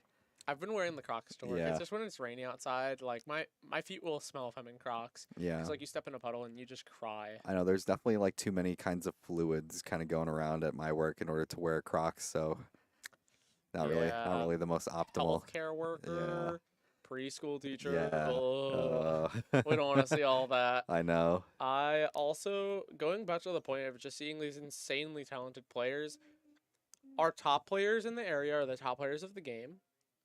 Our above average players are really good players in the game. Our average players still have plenty of day twos. They have all these accomplishments. Like, they're going to give you a run for your money. And then our players that want to learn are learning at a faster rate because they're surrounded by great players. Yeah, absolutely. If you are surrounded by great players, you're not going to get worse at the game. Sure, you might not take a game off of them for a year, but it doesn't matter because you're getting better, and then they're getting better, and that's how it works. That's how the game works. You don't get worse by playing with better players because unless they're just like a total jerk, Hmm. they're gonna be able to like tell you and give you pointers and tell you where you went wrong. Like, you should be able to tell them. It's free coaching when you go to NRG because you verse so many good players. Yeah. You get to ask them Definitely. like, hey man, in this play, what should I do with my Lost Vacuum? Oh, you should Lost Vacuum the Bravery Charm on the bench Squawkabilly. You should Dusknoir, Curse Blast, put 130 onto the Squawkabilly, knocking it out, and then you should go Countercatcher on the Teal Mask Ogre Pond. and then put the 6 damage counters on the benched Pheasantipity with 200 damage on it, because it also has a Bravery Charm, and that's I know. 60 plus 200 is 260. That is the KO onto the benched Squawkabilly. Well, Yeah. benched Squawkabilly and to the benched Pheasantipity in the active Tomasco Grippon. We could have seen the 6 prize turn. That's 1, 2, 3, 4, 5, 6 I prizes. know. We High could play. have seen it. I am so upset. High I'm upset play. at Spaghetti. Yeah. Espresso Depresso. But we're still learning. That's all we Yeah. can really do at the end of the day. So It's okay. since we've been talking about Dragapult, Bryce, do you have our Dragapult list here? Let me see it. Yeah, so this is what we're kind of looking for the post rotation format here. The typical Dragapult line kind of stays the same. 4 Dreepy, 4 Dracloak. Dracloak's really great draw. Onboard draw engine for you. 3 Dragapult EX. Takes advantage of that Dusknoir line still. 2/1/2 line. The Hawlucha is a new addition. The Hawlucha can be kind of interesting, kind of fixes some of the math with the 70 HP Pokemon. So that could be pretty good as well. A lot of Pokemon are like a lot of archetypes are actually taking advantage of the Area 0 Underdepths stadium right now. So I think that Hawlucha can kind of take advantage of that, and you can kind of bump it away with like Artisan and other stadiums in order to get that off of your bench. The Hawlucha is also. What does it remind you of then? If you're putting damage out of nowhere, it kind of reminds me of this Radiant Alakazam spot. Yeah, Because definitely. you don't have the painful spoons anymore. Yeah, Yeah, all the cutlery is put away yeah, definitely. due to the rotation that Yeah. we're having. So you're still gonna have the same energy count in your deck, the 3/3 split between the fire energy and psychic energies. But seeing this Hawlucha, like you said, the flying entry is super huge now because you're putting 10 damage. Sorry, 10 damage on a Pokemon that otherwise might have 210 damage or Yeah. 210 HP, like we see the Pheasantipity with 210. Round is up. Oh, round is up. I'm putting me in trap on. Cool. Cool. Sounds good with us. So You can put pick whoever. someone. Yeah, pick someone. Thank you. So like I said, you can put 10 damage onto a Pokemon that has 210 HP. Yep. Like we see the Pheasantipity. This is the #1 bench sitter. It's new from Shrouded Fable, but it's out there like Yeah. it's an OG. I know it's in like every single deck. It's Yeah. just so powerful to flip the script, draw 3. Super powerful. Exactly. Pheasantipity's sitting out there on the porch like Yeah. it's Friday and the next Friday. Yeah, and the next Friday. Friday after the next. Bars. Yes. That's a pop culture reference Yeah. for all you seniors, juniors, and seniors out there. You know, Yeah. when you turn of age, watch the movie. Yeah. If you know, you know. Yeah, if you know, you know. But I do think that like flying entry, I wasn't really a fan of it in Lost Zone because it felt so clunky to play Yeah. that. And It definitely some people didn't have a did. very short lifespan in Lost Zone. exactly in Sable's Art, some people played Yeah. it. And then we're like, okay, this card's never gonna see the light of day Yeah. again. But this card, I mean, get your pre-release promos now, get Yeah. your stamped ones, get whatever you can for this. Get your preferred rarity because the card might just go up from $1 card to maybe a $5 card. Yeah. Save money. Yeah, definitely. Takes advantage of Crispin as well. Crispin, another super useful card, being used right now as well. But it's a one of, dude. Yeah, Oh my it is a gosh, one of. Lumineon going away makes me cry. It makes me I stop. know. It's super tough, but this one is actually electing to play the unfair stamp over the crystal, which So is interesting. So funny enough, I listened to a podcast with Noyo Yoshida. He's a Japanese American player. Yeah. And he mentioned that the unfair stamp, I don't know who popularized it, but Tord was actually gonna play Dragapult to the Champions League Fukuoka Oh wow. because versus their Terra Box deck, the Ogre Pond deck, they were getting the turn 2 water pump with the Wellspring Ogre Pond onto the board and knocking out whatever Pokemon had the energy on it. But Tord was consistently going unfair stamp turn 2 and then really coming back and mounting a comeback from that. So the unfair stamp is a way for Dragapult to go 50-50 with this Terra Box deck and just making sure that you have the ability to mount a comeback when they do go, all right, I'm going to take 2 prizes and also I'm going to get rid of your fire or psychic, whichever's in play. Yeah, Getting definitely. rid of your energy attachment is huge for this because you only have the Crispin. You don't even have the Terra Crystal anymore because it's the unfair stamp now in that slot. Yeah, definitely. And I think some changes that I feel like might end up happening is I don't really know how real the EXP share is. Same with the TM Evo. I feel like the TM Evo is kind of nice, but at the same time, it is kind of hard to kind of draw into the energy early enough in the game to where it's like super useful. And yeah, those are kind of like my other things with that. I think the TM Evo The energy's the hard part because you Yeah. can always, if you open Arvin, you can always go like TM Evo plus Earthen Vessel. Since you do play a lot of outs to basics now, the 4 Buddy Poffin, the 2 Nest Ball, the 2 Artizone. Yeah. Excuse me. But it's just a matter of finding that energy. It's always kind of rough Yeah. because I would love to open TM Evo Energy Buddy Poffin naturally and then be able to Arvin for my setup Oh my yeah. following turn. Because I just want to make sure that I get 3 Dreepies down so I can go Rare Candy Dragapult for the next turn. Yep. And let's see what we're going to see over here. Maybe not Rare Candy off my Dreepy, but per se, maybe we're going to see some Rare Candy, Dusknoir, and what other Pokemon? A Froakie, dude? Froakie. A Froakie? It's Yeah. 2025. It is not the Baltimore Regional Championship where this deck was popularized, but a blast from the blast, a cursed blast from the Yeah, past, as a matter of definitely. fact. I know, and yeah, it's great to see. This is actually a rematch from our cup. Raf and Trev did play at our cup last Sunday, and it wasn't this exact matchup, but it's great that Trev's actually putting down the Gardevoir for once and trying out the Palkia Dusk here. I think Trevor's played enough Gardevoir, and he's saying, what did I play to the Louisville Regional Yeah. Championships? They hit a mirror match in the winning in I versus know, Kevin. I know, so tough. Kevin coming out victorious, but Trevor's saying, no, dude, I want to win a league challenge with this deck. Yeah, A day 2, anyone can get that, but a league challenge W at Nerd Rage Gaming on a Thursday night with the I boys, know. I gotta do it with my Yeah, boy Palkia before gotta. he rotates. Yeah, Yeah, let's pour some out for Palkia. Pour that 3 waters into the discard, and then let's go ahead and power it up with that ability.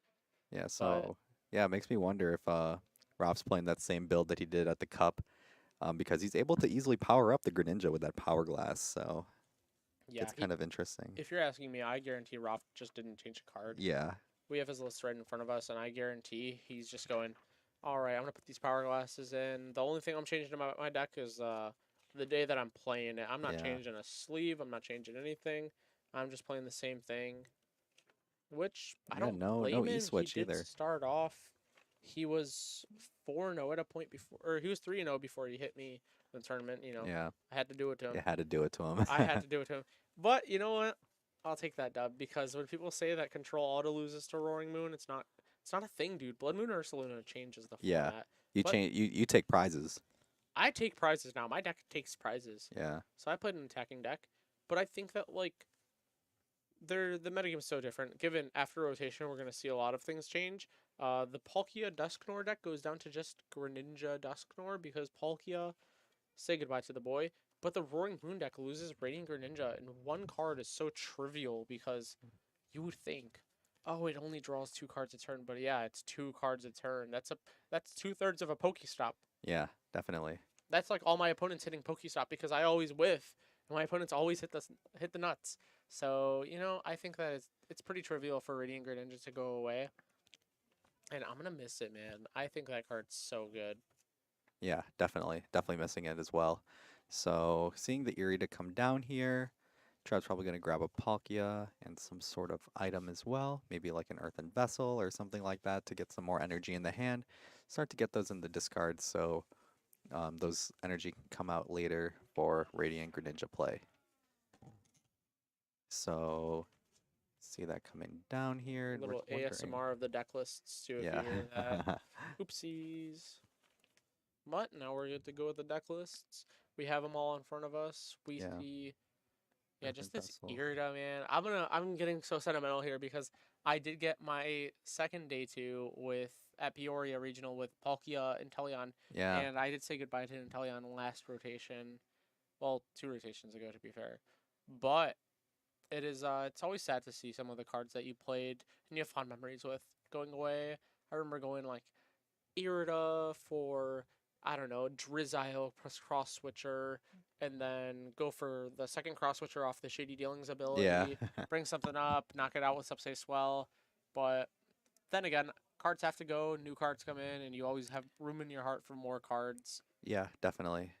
That's kind of like how I was now with like Lugia and Curly going away, but there's always going to be something new coming in, and hopefully I'll find a new love Hopefully, with a new deck. we get on the board, get your first day 2 Yeah, with the deck, and then hopefully. that deck ultimately becomes more sentimental. Yeah, most definitely. I didn't like give any of these cards the time of day, and then I was like, okay, I did Yeah. pretty well with them. My first day too was actually with the card Bruno. If you know what that does, I'll give you $1. Oh, is that the single strike card? Yes. What does it do? Oh, I think. Oh, it's a draw supporter. Okay. I don't remember. I think you like draw to it's like you draw to 8 or something like that. Nope. Draw to 8 was Cynthia's ambition. Oh, was So that that was yeah? if a Pokemon was knocked, you draw until you have 5. But if a Pokemon was knocked out last turn, you draw until you have 8. Oh, okay. Now Bruno said you shuffle draw 4. You shuffle your hand into your deck and draw 4. If a Pokemon was knocked out last turn, you shuffle your hand into your deck, draw 7. Oh, okay. And my deck was a single prize deck. Yeah. So I was just focusing on like, okay, my Pokemon are gonna get knocked out regardless. Yeah. So let me draw some cards, and I had so many people reading my Yeah. reading my cards. It was just always so funny because I would always play my cards down. My opponents would read it, and I would just smirk and be like, "Yeah, you don't know what this card does." Yeah. I played a Frost Rotom in my deck, and people would read that and be like, "What is this card for?" I'm like, "It's just for your retreat, buddy." Yeah. But you can get it off Rescue Carrier, which that Yeah. card grabs 2 Pokemon with 90 HP or less from the discard pile into your hand. Yeah. That deck was Rest in broken. peace.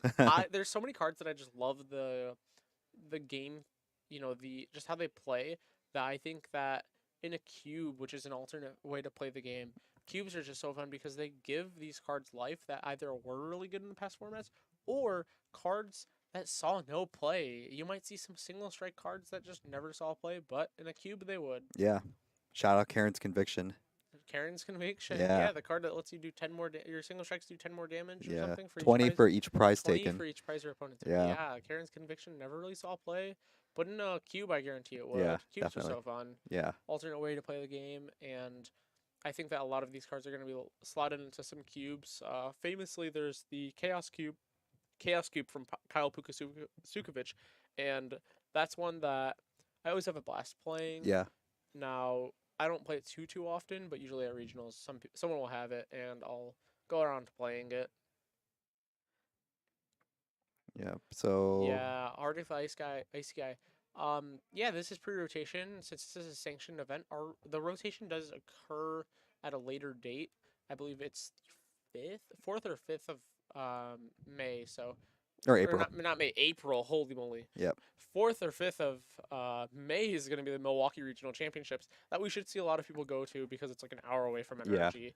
But I do think that the rotation is going to turn a lot, so everybody's just, getting it all out. Now we do have this locals, but next week our locals will actually be post-rotation. Yeah, everything's gonna be post Proxies rotation. allowed. Within reason. Within reason, yes. Yeah. Don't come over here with, an energy card that has like some random card that we have to look up written on it in Yeah. Sharpie. Like, no, you should probably come up here with printed proxies, please and thank you. Otherwise, you're gonna have to borrow a deck from somebody, Yeah. and that deck's not gonna be the good deck because they're playing that to the tournament. Definitely. So Trev's trying to sequence out his turn here. Put the Dusclops in play on the bench. Probably trying to find a way to get a Dusknoir in the active, and I'm trying to see what he wants to do with that, and what he wants to kind of put the Curse Blast damage on. Now, if he had double rare Candy, this is asking for a lot. Well, he wouldn't be able to do that. Never mind. I was gonna say if it was Yeah. both had 220 HP, he would be able to go rare Candy Dusknoir, pop onto one Roaring Moon, rare Candy Dusknoir, pop onto another. Yep. And then Ooh, is he going for the big Greg play here? yeah, because the little Greg would do 90/90 plus Yeah. 130 would be 220, so it doesn't work. It used to work back in that format against Yeah. the Regidrago decks. But I think that even right now, if you go for the big Greninja EX, you can swing for some cool damage. We'll see what ends up happening here. Yeah. Is he gonna go attach retreat into Greninja, then rare candy Greninja, attach to the active retreat, V-star to Greninja, rare Oh, I or think you. V-star to Froakie, Yeah. rare candy Greninja. Yeah, we can kind of hear Trevor saying that he can't really knock out anything right now. It gets a little tough here for him.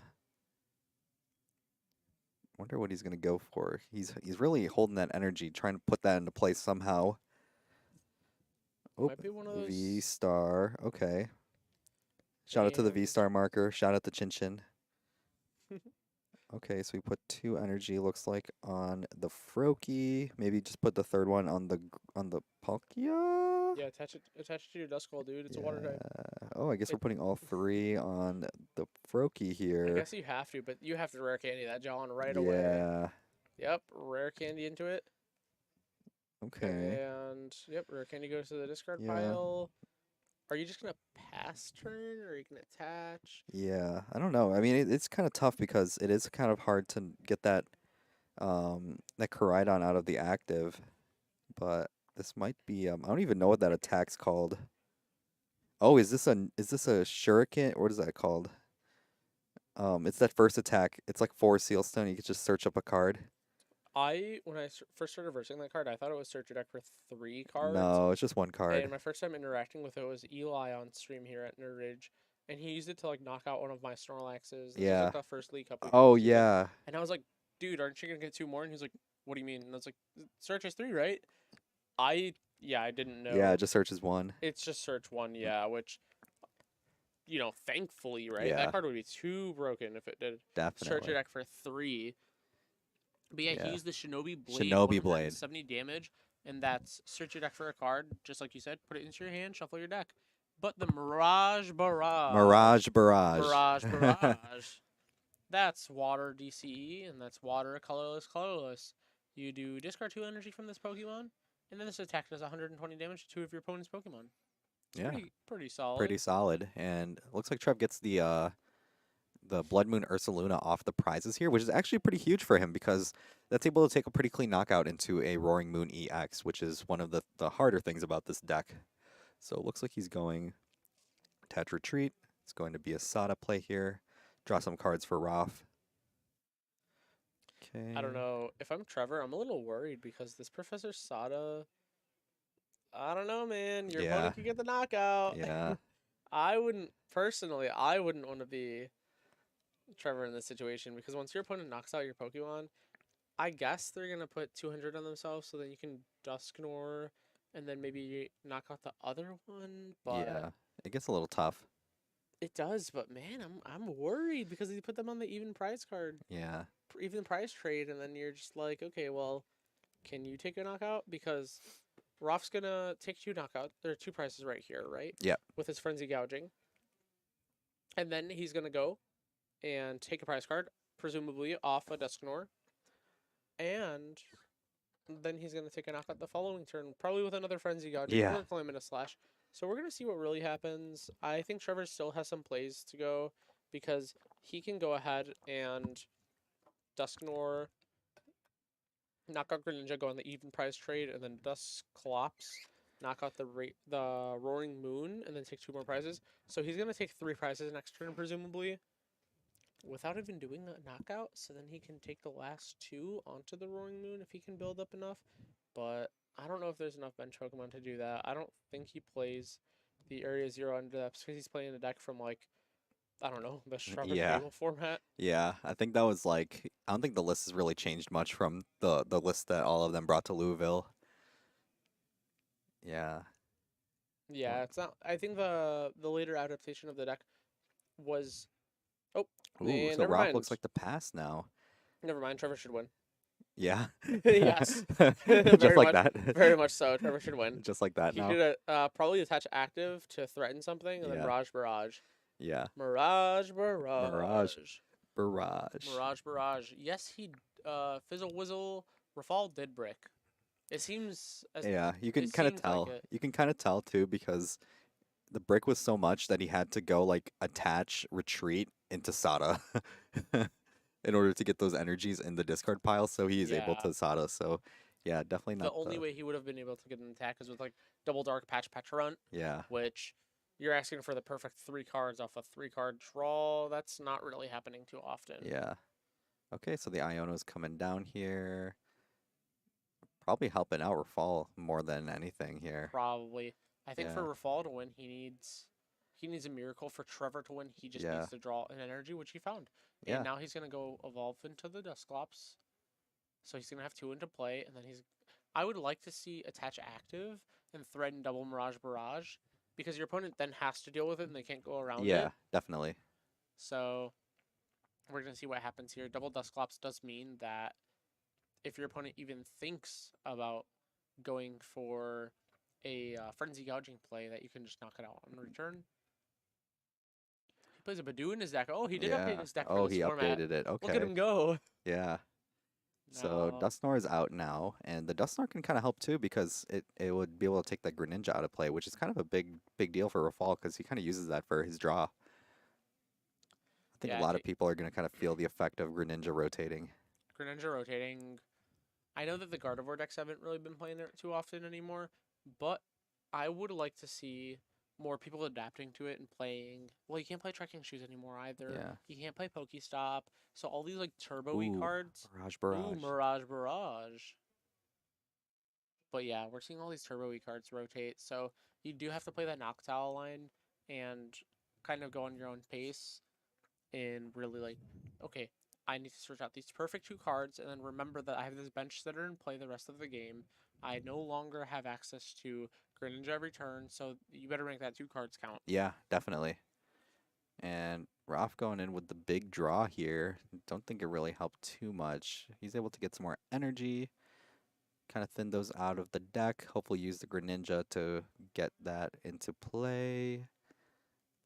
Also, Arctic the Ice Guy, Yeah, Atlanta Regional is a 30-minute drive from you. that's yeah, that's It pretty definitely huge. is pretty exciting. Yeah, The Milwaukee and Peoria regionals are about 2 hour drive from my house. So yeah, whichever direction I go, I'm always a fan of going to those just yeah, because it's so close that yeah. So I close. literally cannot go. Yeah, Like I can't choose not to go because it's just like yeah, what reason is there? I could drive up Saturday morning if I really want to. I don't know yeah. why I would, but I can. Definitely. And I went to school in Peoria, so it's always a good time going back there, seeing all my friends down there again as well. So super nice. That's just about the only exciting thing in Peoria, Only Illinois really. then Yeah. because there's maybe one steakhouse in the Yeah. parameter. I know. We used to call it the Stinky Pea. The Stinky P. Yeah, that place is rough. Yeah, and I mean, changing it to Chicago would be nice, but it's just hard to just because places like the McCormick Center or like Donald J. Stevens and Rosemont, I feel like are just really expensive to book. There's just really high taxes in Cook County, so it gets a little hard to book places in Chicago. That's why Peoria is kind of where our Illinois regional has been, and our Midwest ones are usually typically in like Milwaukee or we had Indianapolis last year. So Definitely. It would be yeah, nice to see yeah, yeah. No, she was Chicago. just explaining what I just explained a little bit better. Yeah, it would be awesome. It would also be awesome to see like a Chicago event just Yeah, because like there's so much to do in Chicago. yeah. I think Chicago There's would be great for oh Worlds. yeah, there's Yeah, O'Hare, there's Midway, so you can fly into two different uh airports yeah, instead of just flying into you're gonna fly into O'Hare anyways and then drive yeah. down to Peoria, so you might as I well know, fly right? into O'Hare Yeah, and stay in Chicago. yeah. But yeah, if they charge like $10 more. I Yeah, know. then they'd be charging like I don't know, like I mean, they're gonna charge $90 ten to for a twenty regional. dollar more anyways, just because prices of everything have been kind of going up anyways. So, I don't know if event will kind of do any different. Maybe they would consider doing it for something like an IC or Worlds instead of a regional first. See how popular that gets for the The location. Chicago Regional Championship would be Yeah, Chicago crazy. Regional Champion would be Chicago awesome. International Championship. That would be even better. I feel like as someone who's lived in this area for about 15 years, Yeah, maybe having an IC in Chicago doesn't seem all that to me, but there's still some people who haven't even been to Chicago. yeah, definitely. Yeah, the Bean Regional The Championship. Bean The Regional Bean. Champion. Hold it at the Bean. The Bean Regional Definitely. Championship. I love that. Yo, he fezzed for the perfect cards at the Yeah, Bean. So definitely, I would love to go to the Bean for a League Cup. The yeah, Bean League Cup would go hard, definitely. but we'll see what happens. Maybe Nerd Rage has the next SPE at the Bean. Yeah, definitely. Meet me at the Bean. Meet me at the Bean. But until then, we're still going to be here on Thursday nights in Buffalo Grove. Yeah. A little further away from the Bean. So Ralph's loaded up his bench now. He's got Roaring Moon. He's got the Greninja still, Pecharunt, Fez, and now Latias. So, do you think Ralph is going to be able to attack this turn? I think he has to attack this turn if he wants to do anything with his Yeah. turn. But I think that he's drawing these Yeah. three off of this script. It's another town store. Ooh, Really the double dark patch dark is pretty patch. huge. That's actually huge. It's also huge for the emergency jelly. Yeah. Now it triggers the emergency jelly, meaning that he's not gonna go down to just a pesky Dusclops. Instead, he's gonna heal himself at 120. So he's only gonna go to 80 damage on him, which is pretty huge. The 80 means that 130 is 210. So even a Dusclops doesn't knock him out, or a Dusknoir doesn't knock him out.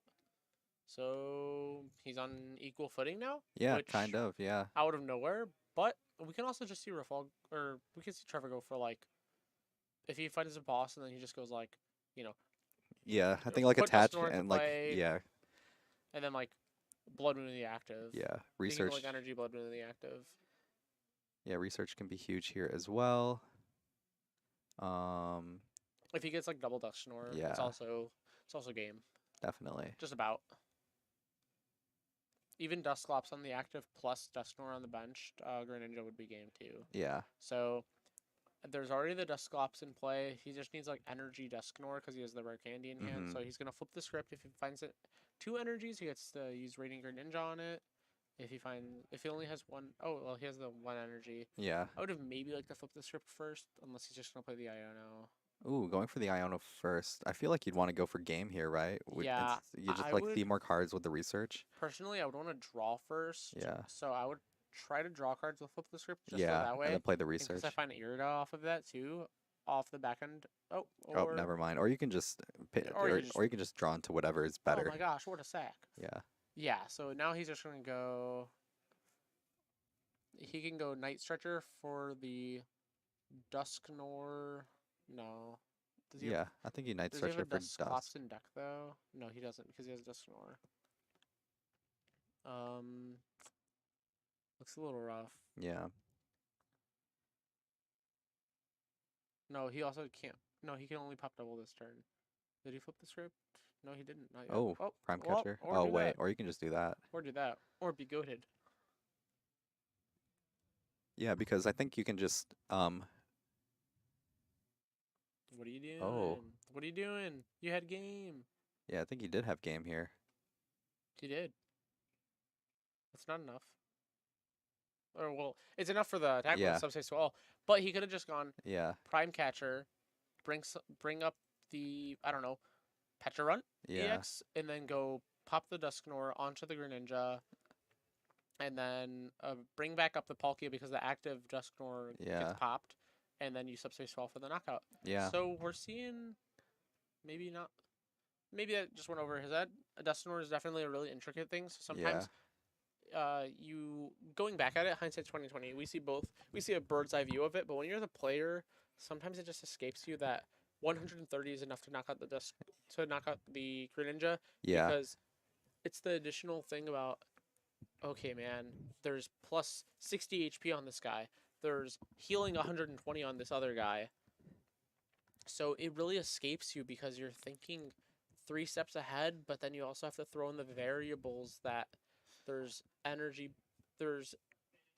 acceleration, HP buffs, healing. It really just escapes you, and you have to think to yourself, okay, what am I actually doing in that turn? Because your mind is scatterbrained. Definitely. And I've definitely made those mistakes too when I was playing on the stream here. So, yeah, it's definitely happened to everybody. And that's why we kind of use them as learning opportunities, just because since we see something that they don't see, all our players can kind of go back, watch the game, and kind of go from there. And Rob seems to kind of scoop it up, recognize that he can't really come back from it. And his start was a little too slow here.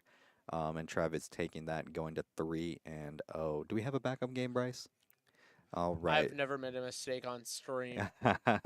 We talk about all these, and I'm the one that's pointing out, oh, this person could have done this, this, and this. But I'm one to talk because if you go back and watch the VOD on YouTube or you watch it on Twitch, but if you watch the VOD of me playing, I did not play perfectly. Yeah. I have my excuses, A through Z of excuses, but it's just the fact that, like, at the end of the day, I didn't play perfectly. I Yeah. could have played better. Definitely. And that's why you come out here to Nerd Rage Gaming. Are you going to wait until you're at a regional and then get on stream? Or are you going to come to Nerd Rage Gaming and get yourself ready, get some reps in on stream so you can watch yourself play, really get the nerves out, and then once you get to a regional, you start off 9-0, you get on stream and you play your best. Yeah, definitely. So, Bryce, do we have another list we can possibly throw up real quick? Can you put up the... Ooh, Zor. I know you have some words for this one. You want to talk about this one real quick while I run to the bathroom? Yeah, of course. I pulled 2 Zorak EXs today, so I'm 2 steps closer to playing the deck. Now, in my opinion, I think that the Zorak deck, you draw a lot of cards. You have a really insane attack in Darmanitan that does 92 Pokemon. You have Ends PP up. That card allows you to attach an energy from the discard pile to one of your Ends Pokemon. You have Badoo. Badoo's an awesome card. But the deck is a little clunky. From what I hear, the deck is a little bit of a brick. But you never know. Someone could figure this format out. Someone could figure this deck out and then really modify it to where you only play one reversal energy, but then you're also playing like the Darmanitan strictly to copy the attack, but you're also playing like, I don't know, a Luxray or something in the deck. So that way you can, like the Luxray, if you're behind, you get to just put it down and then attacks for lightning double colorless, and it does, I think it's like 180 damage, and it does damage to itself. So there's a possibility that someone just breaks the deck and makes it so that you're attacking with all these random Pokemon instead of using like, I don't know, reversal energies or ends PP ups and using 3 of them, but instead 2 is optimal. It really takes someone locking themselves in a room with these cards and saying, I'm gonna figure this deck out. Obviously taking breaks and resting in between, but trying to figure out the most optimal A spec, the most optimal energy count, the most optimal, whether it's the support lineup, the Ultra Ball count, the Nest Balls, whatever it may be. It's just a matter of someone seeing, like, I put the reps in with this deck, and that's the reason why I'm a tier above. You don't go into a tournament saying, what's everyone on the deck playing? How are they all doing? It's about the individual. And sometimes it takes the individual bringing this deck to a tournament and doing well for everyone else to realize that the deck is so good. We saw that at the Yokohama World Championship when Tord got second place with Gardevoir. He was the only person, maybe one of the only people in that room playing the what is the Mirage Step Curlia. He was probably one of the only people in that room playing the Mirage Step Curlia, and then it ends up being the way to play the deck after it, and the way to play the deck in a way to win with that deck going after it. Additionally, reversal energy being played in that deck outside of basic energy was super huge. So maybe it just takes a Tord to play the deck, or someone just really, really devoted to the deck in order for people to make it a leaps and bounds beyond what it is at. Because right now, from what I hear, I heard it's a little bit of a brick, Yeah, and I was playing it earlier. it's And it doesn't have many outs to Cornerstone Ogre Pond. mm, that is a problem. Yeah, that is a problem. Yeah, you can't really attack with your Ends Reshiram. You can't really. I mean, I know your Darmanitan. Does it have an ability? I Darmanitan don't believe doesn't. it doesn't have ability, so Yeah, you can reversal energy, I guess. But what if they just don't attack into you and deck you out? Like, yeah, that's a little upsetting. I guess you could do them for 10 turns, 11 yeah. turns. I Like, don't know, but they play Crispin in a lot of those decks, so they get the attack off a lot faster than you would expect. it's a little scary. Yeah. Yeah, we see the technical machine devolution, or evolution, not devolution. The technical machine evolution, the TM Evo is, as people shorten it up. And I mean, that card lets you get your Darmanitan to play, or just your Dwarf EXs, so that way you can actually draw cards. Yeah. Trade is a trademark ability. Yeah, trade is definitely an All ability right, that a I'll lot of leave. people were very excited to see come back. So yeah, definitely. Trade is definitely an awesome ability. Discard your hand, or not discard your hand. Holy moly, that would suck. Discard a card from your hand and then draw 2 cards. It's refinement, but on a different Pokemon. But then again, refinement was the ability that copied Zoroark GX, and Zoroark GX is the card that everybody's reminiscent about. Hmm. 210 HP, so you gain 70 HP, and now you have an owner. Yeah, definitely. So definitely looking out for this deck. I wonder how it's gonna do in Atlanta. Do you think we got another list on us, Bryce? Thank you, sir. Goldengo. Goldengo, Goldengo, the another fun infinite one. money glitch. Yeah, for real. So, Goldengo gets a little switch up here. Gets to plays this new Dunsparce line that lets it just draw way more cards. With the runaway draw ability, draw 3, shuffles itself back into the deck. So, the Dunsparce is a super cool way to be playing Goldengo alongside with the coin bonus ability. Mo, what do you think of Goldengo going into the new format? Dude, Are you a fan? I am a fan of Dunsparce. Not even for the fact that Dunsparce and the Dunsparce, they do what they do. It's just the fact that, so my brother has a day 2 with the Dunsparce, right? And it's the one that, it's like, I forgot what it does, but it like paralyzes your opponent and then for 4 energy, you shuffle the energy you have in your deck, or attach to the Pokemon back in your deck. It's Dig Away Flash, and so it's 4 colorless, and then you do 100 damage. You shuffle that Pokemon and all cards attached into your deck, and you paralyze your opponent's active. My brother has a day 2 with that card. What did he play it in? He played it in Lugia. Oh, what? Yes. At AIC 2023. I already had my invite, so I cooked this list. And I was like, dude, we're playing this, whatever. And a friend of ours, Hector, told us, yo, what if you play this card? And we're like, yeah, whatever. Let's throw it in. I already have my invite. My brother doesn't really care. Yeah. And he made day 2. I dropped after because I saw Tyler Matthews on stream. And I was like, oh, he's versing Brady Guy. I don't know who Brady is. Now he's a friend of mine. But I was like, oh, man, Tyler's on stream. I'm going to drop from the tournament and watch Tyler play. So my brother's in day 2. And I'm like, oh, my gosh, what are you even doing here? And, yeah, that card's pretty awesome. Yeah. But I'm a bigger fan of this, the Dunsparce EX. Yeah, with definitely. Tenacious Tail, and it's 60 damage for each one of your Pokemon EXs in play, or your opponent's Pokemon EXs in play. And I think that card's really good. So I would like to add one of those into this deck list. And maybe you're cutting. I don't really know what the cut is, to be honest. Yeah. You know? Maybe You've got to cut something though. you can cut the Morty's Conviction. Yeah, Yeah. dude. Morty. I mean, but that card draws you cards. Yeah. Drawing cards is pretty good. Yeah, drawing cards is pretty good. I mean, maybe it's a Monkey Dory, but then to be fair, Monkey Dory is the way that you get around like the Pikachu EX. Yeah. But then you don't really have damage in play, dude. Like, I mean, when do you have damage in play? Your opponent playing a Pikachu deck doesn't damage you. Like, Terror Box, what are they going to do to damage you? I know. Is it 20 damage from a Sob earlier in the game? So, I don't know if I'm a believer of the Monkey Dory and Goldengo right now, or like post-rotation. I think pre-rotation it definitely was good, because you're versing all these decks that don't really one-shot a Goldengo EX, especially Dragapult. So maybe the Monkey Dory is just for the Dragapult deck, but I Yeah. guess it is, but like I just don't know what to cut, man. Yeah, it's tough. I'm saying all these bad ideas because it's just the deck list is super tight. You might have to cut a card like a Nest Ball, which you wouldn't want to cut. You just want max consistency, but if you do want to fit one of these cards, it's like a tech spot, because that card, the Dunsparce EX, with its attack, it doesn't have an ability, so it goes through that Cornerstone EX. It goes through things like, I'm trying to think what else walls the deck. I think it's just Cornerstone. Yeah. Its second attack is Destructive Drill. It's 150 damage for 3 colorless, and this damage isn't affected by any effects on your opponent's active Pokemon. So it's talking about things like Mimikyu. Yeah. It's not in this next set, but it evolves from Dwebble. It's Crustle, right? Yeah, Crustle. So the Crustle has like a safeguard ability, Yeah. just like the Mimikyu. So that's gonna see play like in the next set with the other owners Pokemon like Ethans and stuff. That's thinking too far though, but I do think that the Dunsparce EX is a really solid tech, or a really solid add-in, because you already play the line to draw cards. You might as well play the attacker. Yeah, might as well. Super, super great to hear from that.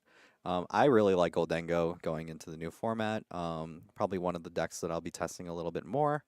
It's a deck I have built Yeah, right now. I know. I converted most of my decks, since the only event I really had pre-rotation was going to be the Energy 1K. Yeah. And I kept the Gardevoir deck pre-rotation, and I Yeah. kept the Dragapult deck pre-rotation. Funny enough, I built the control deck like 30 minutes before I left and finished it 5 minutes before I actually started driving. But I transferred so many of my decks to post-rotation. Yeah, I did think all I have, that like- too. I think after I got home from EYC, that's Yeah. when I transitioned I everything. might have like 8 decks on me that are post rotation. Yeah. And it's things ranging from like a Spathra EX to Raging Bolt to Terrabox. I have 2 copies of the Terrabox deck, by the way. Oh, wow. One Very for nice. myself, one for my brother, just in case Yeah. we both play to Monterrey. And Oh, he's going with you? heck Oh, yeah, yeah, that's we're gonna both be going to awesome. Monterrey. That's going to be awesome. So we're, both thinking about playing Terrabox. It's just a really good deck. Yeah. So, do we have a Terrabox, Bryce, possibly? If we do have a Terrabox, this deck is insane. Yeah. I know I talked about it a little bit earlier, but I definitely want to hear what your thoughts are about like this list here. I know someone in chat was earlier asking if like you were to cut the Terrapagos, what would you kind of put it with? So what kind of things are you looking at? I think, so some people were playing, instead of Terrapagos in there, they were playing like the answer, like their own Cornerstone. Yeah. So then that way, they cut like a Grass Energy Terrapagos for Cornerstone. and it's just to get through things that are pesky, like your opponent's Cornerstone, a Milotic EX that walls all of the Terra Pokemon, or things like I'm trying to think of the other one. What walls the basics? What is it? Giraffe or Farigiraf Choreograph. EX? Yes. So that walls the basic EX Pokemon. So if you play Cornerstone, all the wall Pokemon can't hit the Cornerstone except for Cornerstone. So it's a Cornerstone on Cornerstone. Yeah. It just becomes like a little back and forth between Cornerstones. And yeah, Farigiraf can't hit Cornerstone. Milotic can't hit Cornerstone. So it's a nice addition. So it swings. It in theory it swings the matchup versus these wall decks. But then again, they do have more healing and they can just bring more cornerstone than you. So it at least gives you more of a shot than if you're versing a quad Milotic deck or like triple Milotic EX plus the Farigiraf EX. I don't think you have a way into that. Yeah, That definitely. and that's just the cornerstone in your deck. Talk about this Wellspring Ogre Pond. What does it do? Yeah, the Wellspring Ogerpon is super good. I played this back when I was playing it in Lugia, and I thought it was a pretty solid card too, but it's got two pretty good attacks. The first attack for one colorless energy, Sob, does 20 damage and your opposing Pokemon can't retreat. So I think going into this new format, Sob is going to be very powerful because there's going to be a lot of Pokemon that you kind of want to get out of the active. Um, and usually we'll play kind of like Latias to kind of circumvent that. But Latias can't get you out of Sob lock, so Sob is super helpful. And then Torrential Pump, Water, double colorless, does 100 damage to the active, and if you shuffle 3 energy back into the deck, does 120 to a benched Pokemon as well. So very easy way to kind of uptrade, take 2 prizes really easily. So definitely a super good attack and a very solid Pokemon. That's why we play 2 of them in the deck. Yeah. Exactly. And the engine of the deck, some might think that it's the Steel Mask Ogre with the Teal Dance ability, attach a grass energy from your hand to it, draw a card, but it's also just the Crispin. And you're Yeah. able to just handpick these Crispins from your deck with this Jewel Seeker ability on the Noctowl. That's why you play a whopping 4/4 line of Yeah. it. It's such a combo heavy deck.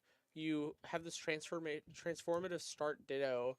You're able to put that in the active spot, turn it into a fan rotom. If you already have an out to a fan rotom, well then you're gonna go ahead and get another Pokemon to play, perhaps a Terra Pokemon, because the fan call ability on the fan rotom allows you to get 3 Pokemon with 100 HP or less.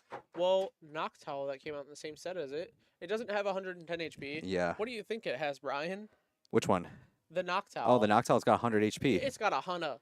Yeah. Yeah, so if you have 3 Noctowls in your deck, if you have 4 Noctowls in your deck, if you didn't prize any, you just have that's 8 cards you get to search throughout the game. Yeah, and they're all And trainers, so there's like almost limitless possibilities. exactly, I mean, Yeah. every card in your deck can be searched. You can search Pokemon with Nest Ball, search Pokemon with Ultra Ball. You can search your energies with the Earthen Vessel. You can search your Sparkling Crystal, which is also an insane part of the deck. Like Sparkling Crystal allows you it's just this deck allows for so many avenues, and the Sparkling Crystal really ties it all together because you can go Crispin onto your Pokemon for presumably 2 energies, and then Sparkling Crystal for another energy. And this means that you have 3 energy into play. It doesn't matter what types they are because you get it into play with a Crispin Sparkling Crystal, and then you're just able to attack with things like another card in the deck, the Terrestrialized Pikachu X. And that does 300 damage? Like, Yeah. can we talk about that? Can we talk about how it does 300 damage? Can we talk about how you have abilities to do 100 to the active with the Wellspring Ogre Pod and then 120 to the bench? So you have so many avenues with this deck, and it really takes a master to play it. And I think it's like a post-rotation Regidrago deck because if you master the deck, you're gonna be insane. And if you just play the deck slightly, okay, well, you're still gonna pull off a turn 2 donk, and your opponent just might scoop there. Yeah, definitely. So super excited for post rotation here. This is going to be our final round here for this current format at NRG. So we're super excited. We have 2 matches lined up here. We have Raging Bolt and Milotic. And who do we have on the other one? Is it Trev and oh, Eli and Ryan. So is that just? I think it's just a Dragapult mirror. So, interesting way to kind of end off the night here. But Milotic EX is definitely one that we're seeing pretty early into this next format here, and I'm kind of excited to see what it does in the next format. Christian's coming out here though, doing his first deck search, probably trying to get a Raging Bolt or an Ogre Pond down, and wondering what he'll kind of do to get around this matchup here because the Milotic can kind of block out uh, a lot of attackers in this deck. So yeah, Milotic is a pretty good card. yeah, Milotic EX, it walls the Terra Pokemon. Is there a Farigiraf in this list? I need to see if Steven plays this because if there's a Farigiraf EX in this list, then you know all basic EX Pokemon are being walled. yeah, definitely. That would be pretty Yeah, nice. definitely. And an interesting thing too with this Milotic deck is that the attack actually puts the opponent's active to sleep. So that could actually have some effects later on in this game as well. So definitely got to think about that. Yeah, going along with like having when I mentioned having a cornerstone in the deck for the Terror Box deck, if you Yeah. do have a cornerstone in your deck, sure, your opponent might not be able to attack into your cornerstone right away with their Milotic, but they are able to put you to sleep, so it can make for some pesky game states if you stay asleep for a while. But right now, I don't think Moshi's playing the cornerstone, so he's not able to wall off any hits. Yeah, nothing like that. Yeah, we're just gonna see that he's going in with his Raging Bolt, and that's it. And in his hand, I do see the Farigiraf. Yes, I see So it, and I also see a counter gain, which is also kind of an interesting card. Counter Gain is Yeah, broken. It allows you to attack with things like your Milotic EX, Farigiraf EX, Cornerstone, or Ogerpon early. So this is just a little wall deck. Okay, yeah, Steven, what are yeah. you doing over here? It's got some tech here. And that's the Ascension Feebas. So Yeah, he can just put that into play, make it a little annoying. Although I don't think he's really going to put it into play right away, just because he wants to put in that for Giraffe EX.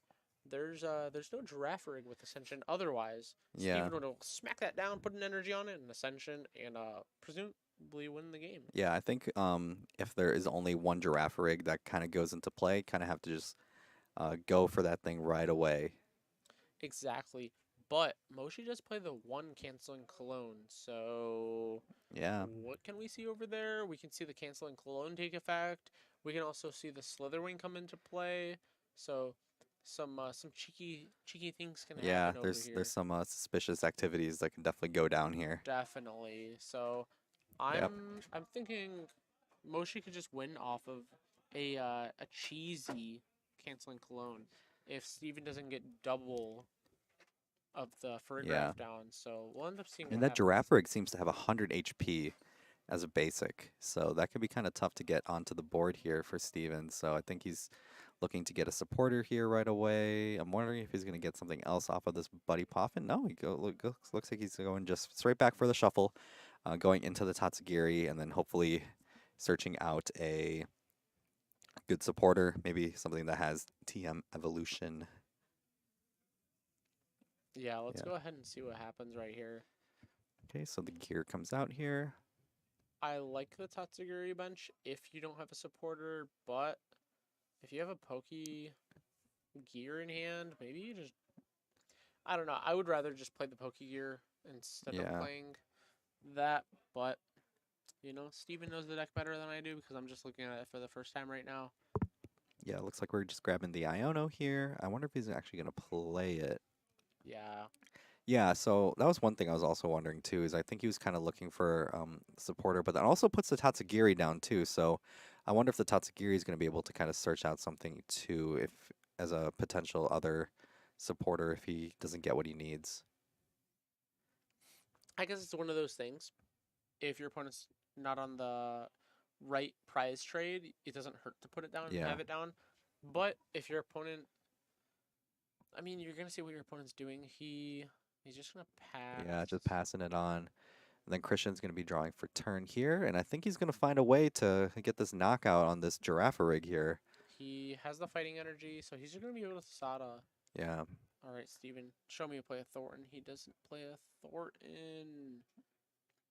ooh, I don't He does see play a it. technical machine evolution, but he does need to have, in my opinion, he needs to have both giraffe rigs down. He's Yeah, not playing around something like canceling clone.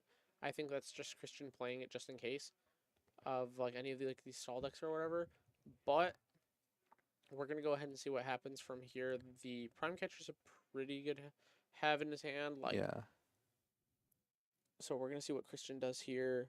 He's gonna go prime for sure. He should end his turn with prime catcher, the giraffe rig, knock it out. Yeah. There's no reason why he shouldn't. Which, if he does that, then Steven's gonna have to go Iono, find another Farigiraf, and then TM Evolution to it, and Christian has to prize his.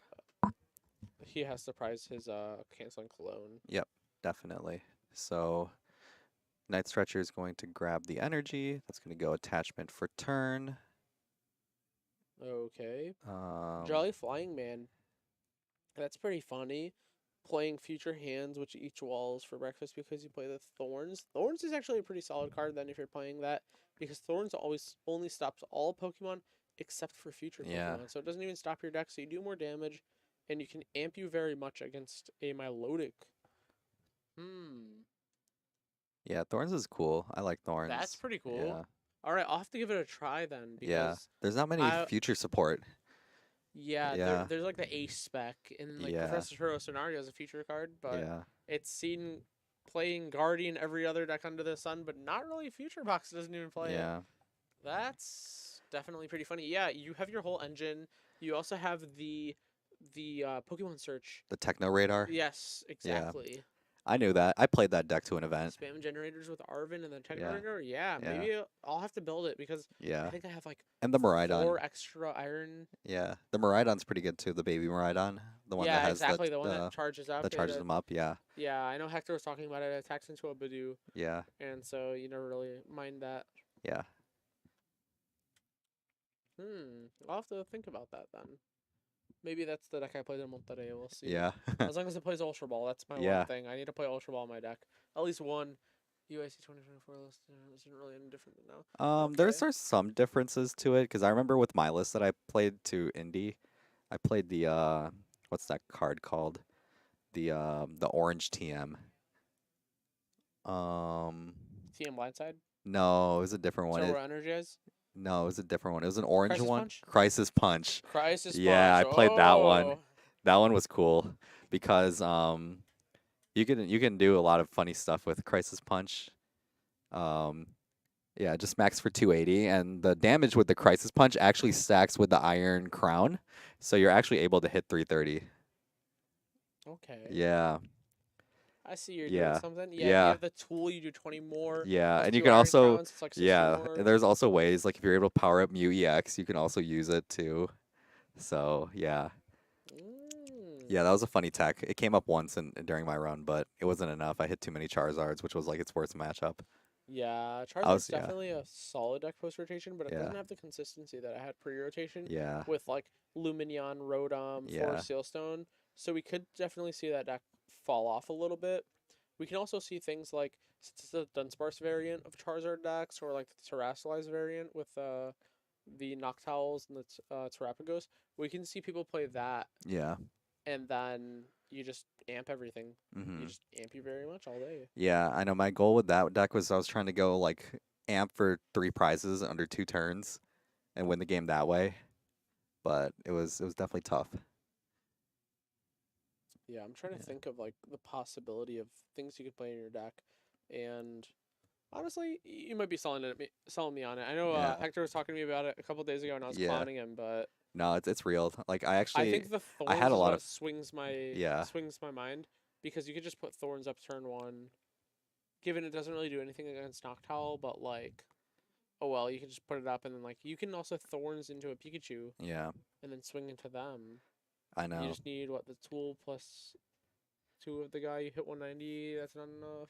No, it hits 140 base, right? Which one? Thorns. Thorns. 140 base? Yeah. I was thinking 120 base because of the DTE. I'm so used to quad thorns Yeah. having DT instead of actually having the energy to attack with it. So honestly, maybe I'll just build that. I'll Yeah. one trick that. Definitely. I'm playing one regional this year. My goal is to have fun, but if I'm ruining somebody's day along the way, Yeah. double the fun for Yeah. me. Ooh, so the bundle's coming out here, and I Bundle think a Christian. future Pokemon as well. Yeah, Christian could probably try to go for either one of these important attackers for Steven here because either You send the Milotic all day. yeah, Yeah. Sorry, buddy. Go on. yeah, and I don't think Christian really minds it either because he knows that he has a way out to knocking out the for like the Farigiraf. Oh, he doesn't. He We're might gonna not see even another need it. Pokemon catcher heads on Christian Yeah, side. he might not even need it. Oh, Sada, huge. Yeah, I think he's just gonna do this Pokemon catcher. And then probably hit heads. Never whiffed. Yeah, So as long as you hit heads here, it's looking pretty good for you. yeah. Because then Steven has to find like double Night Stretcher, which is pretty hard. Ooh, he Yep, hits it. he hits the heads. You always bring up Yeah, Farigiraf. There's always. no Milotic in the format that really walls you. Yeah. And then the Sada is going to be huge here as well. Probably put 2 lightning into play here. Yeah, you just put double lightning into play. You Yeah. set up your guys, and you say, okay, well, in his mind, he's saying, I know I have this canceling clone. I just have to put it on like Thornton. Yeah, I think he because- still has attachment for turn 2.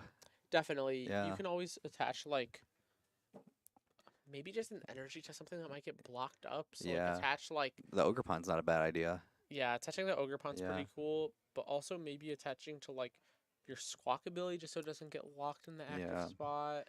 I don't think But he's it too doesn't worried really about matter, that. yeah, I because he's mean, got the he- retrieval in the hand. He has a retrieval, he has Latias too, so nothing he can always like bundle, push something up and then Yeah. bench Latias.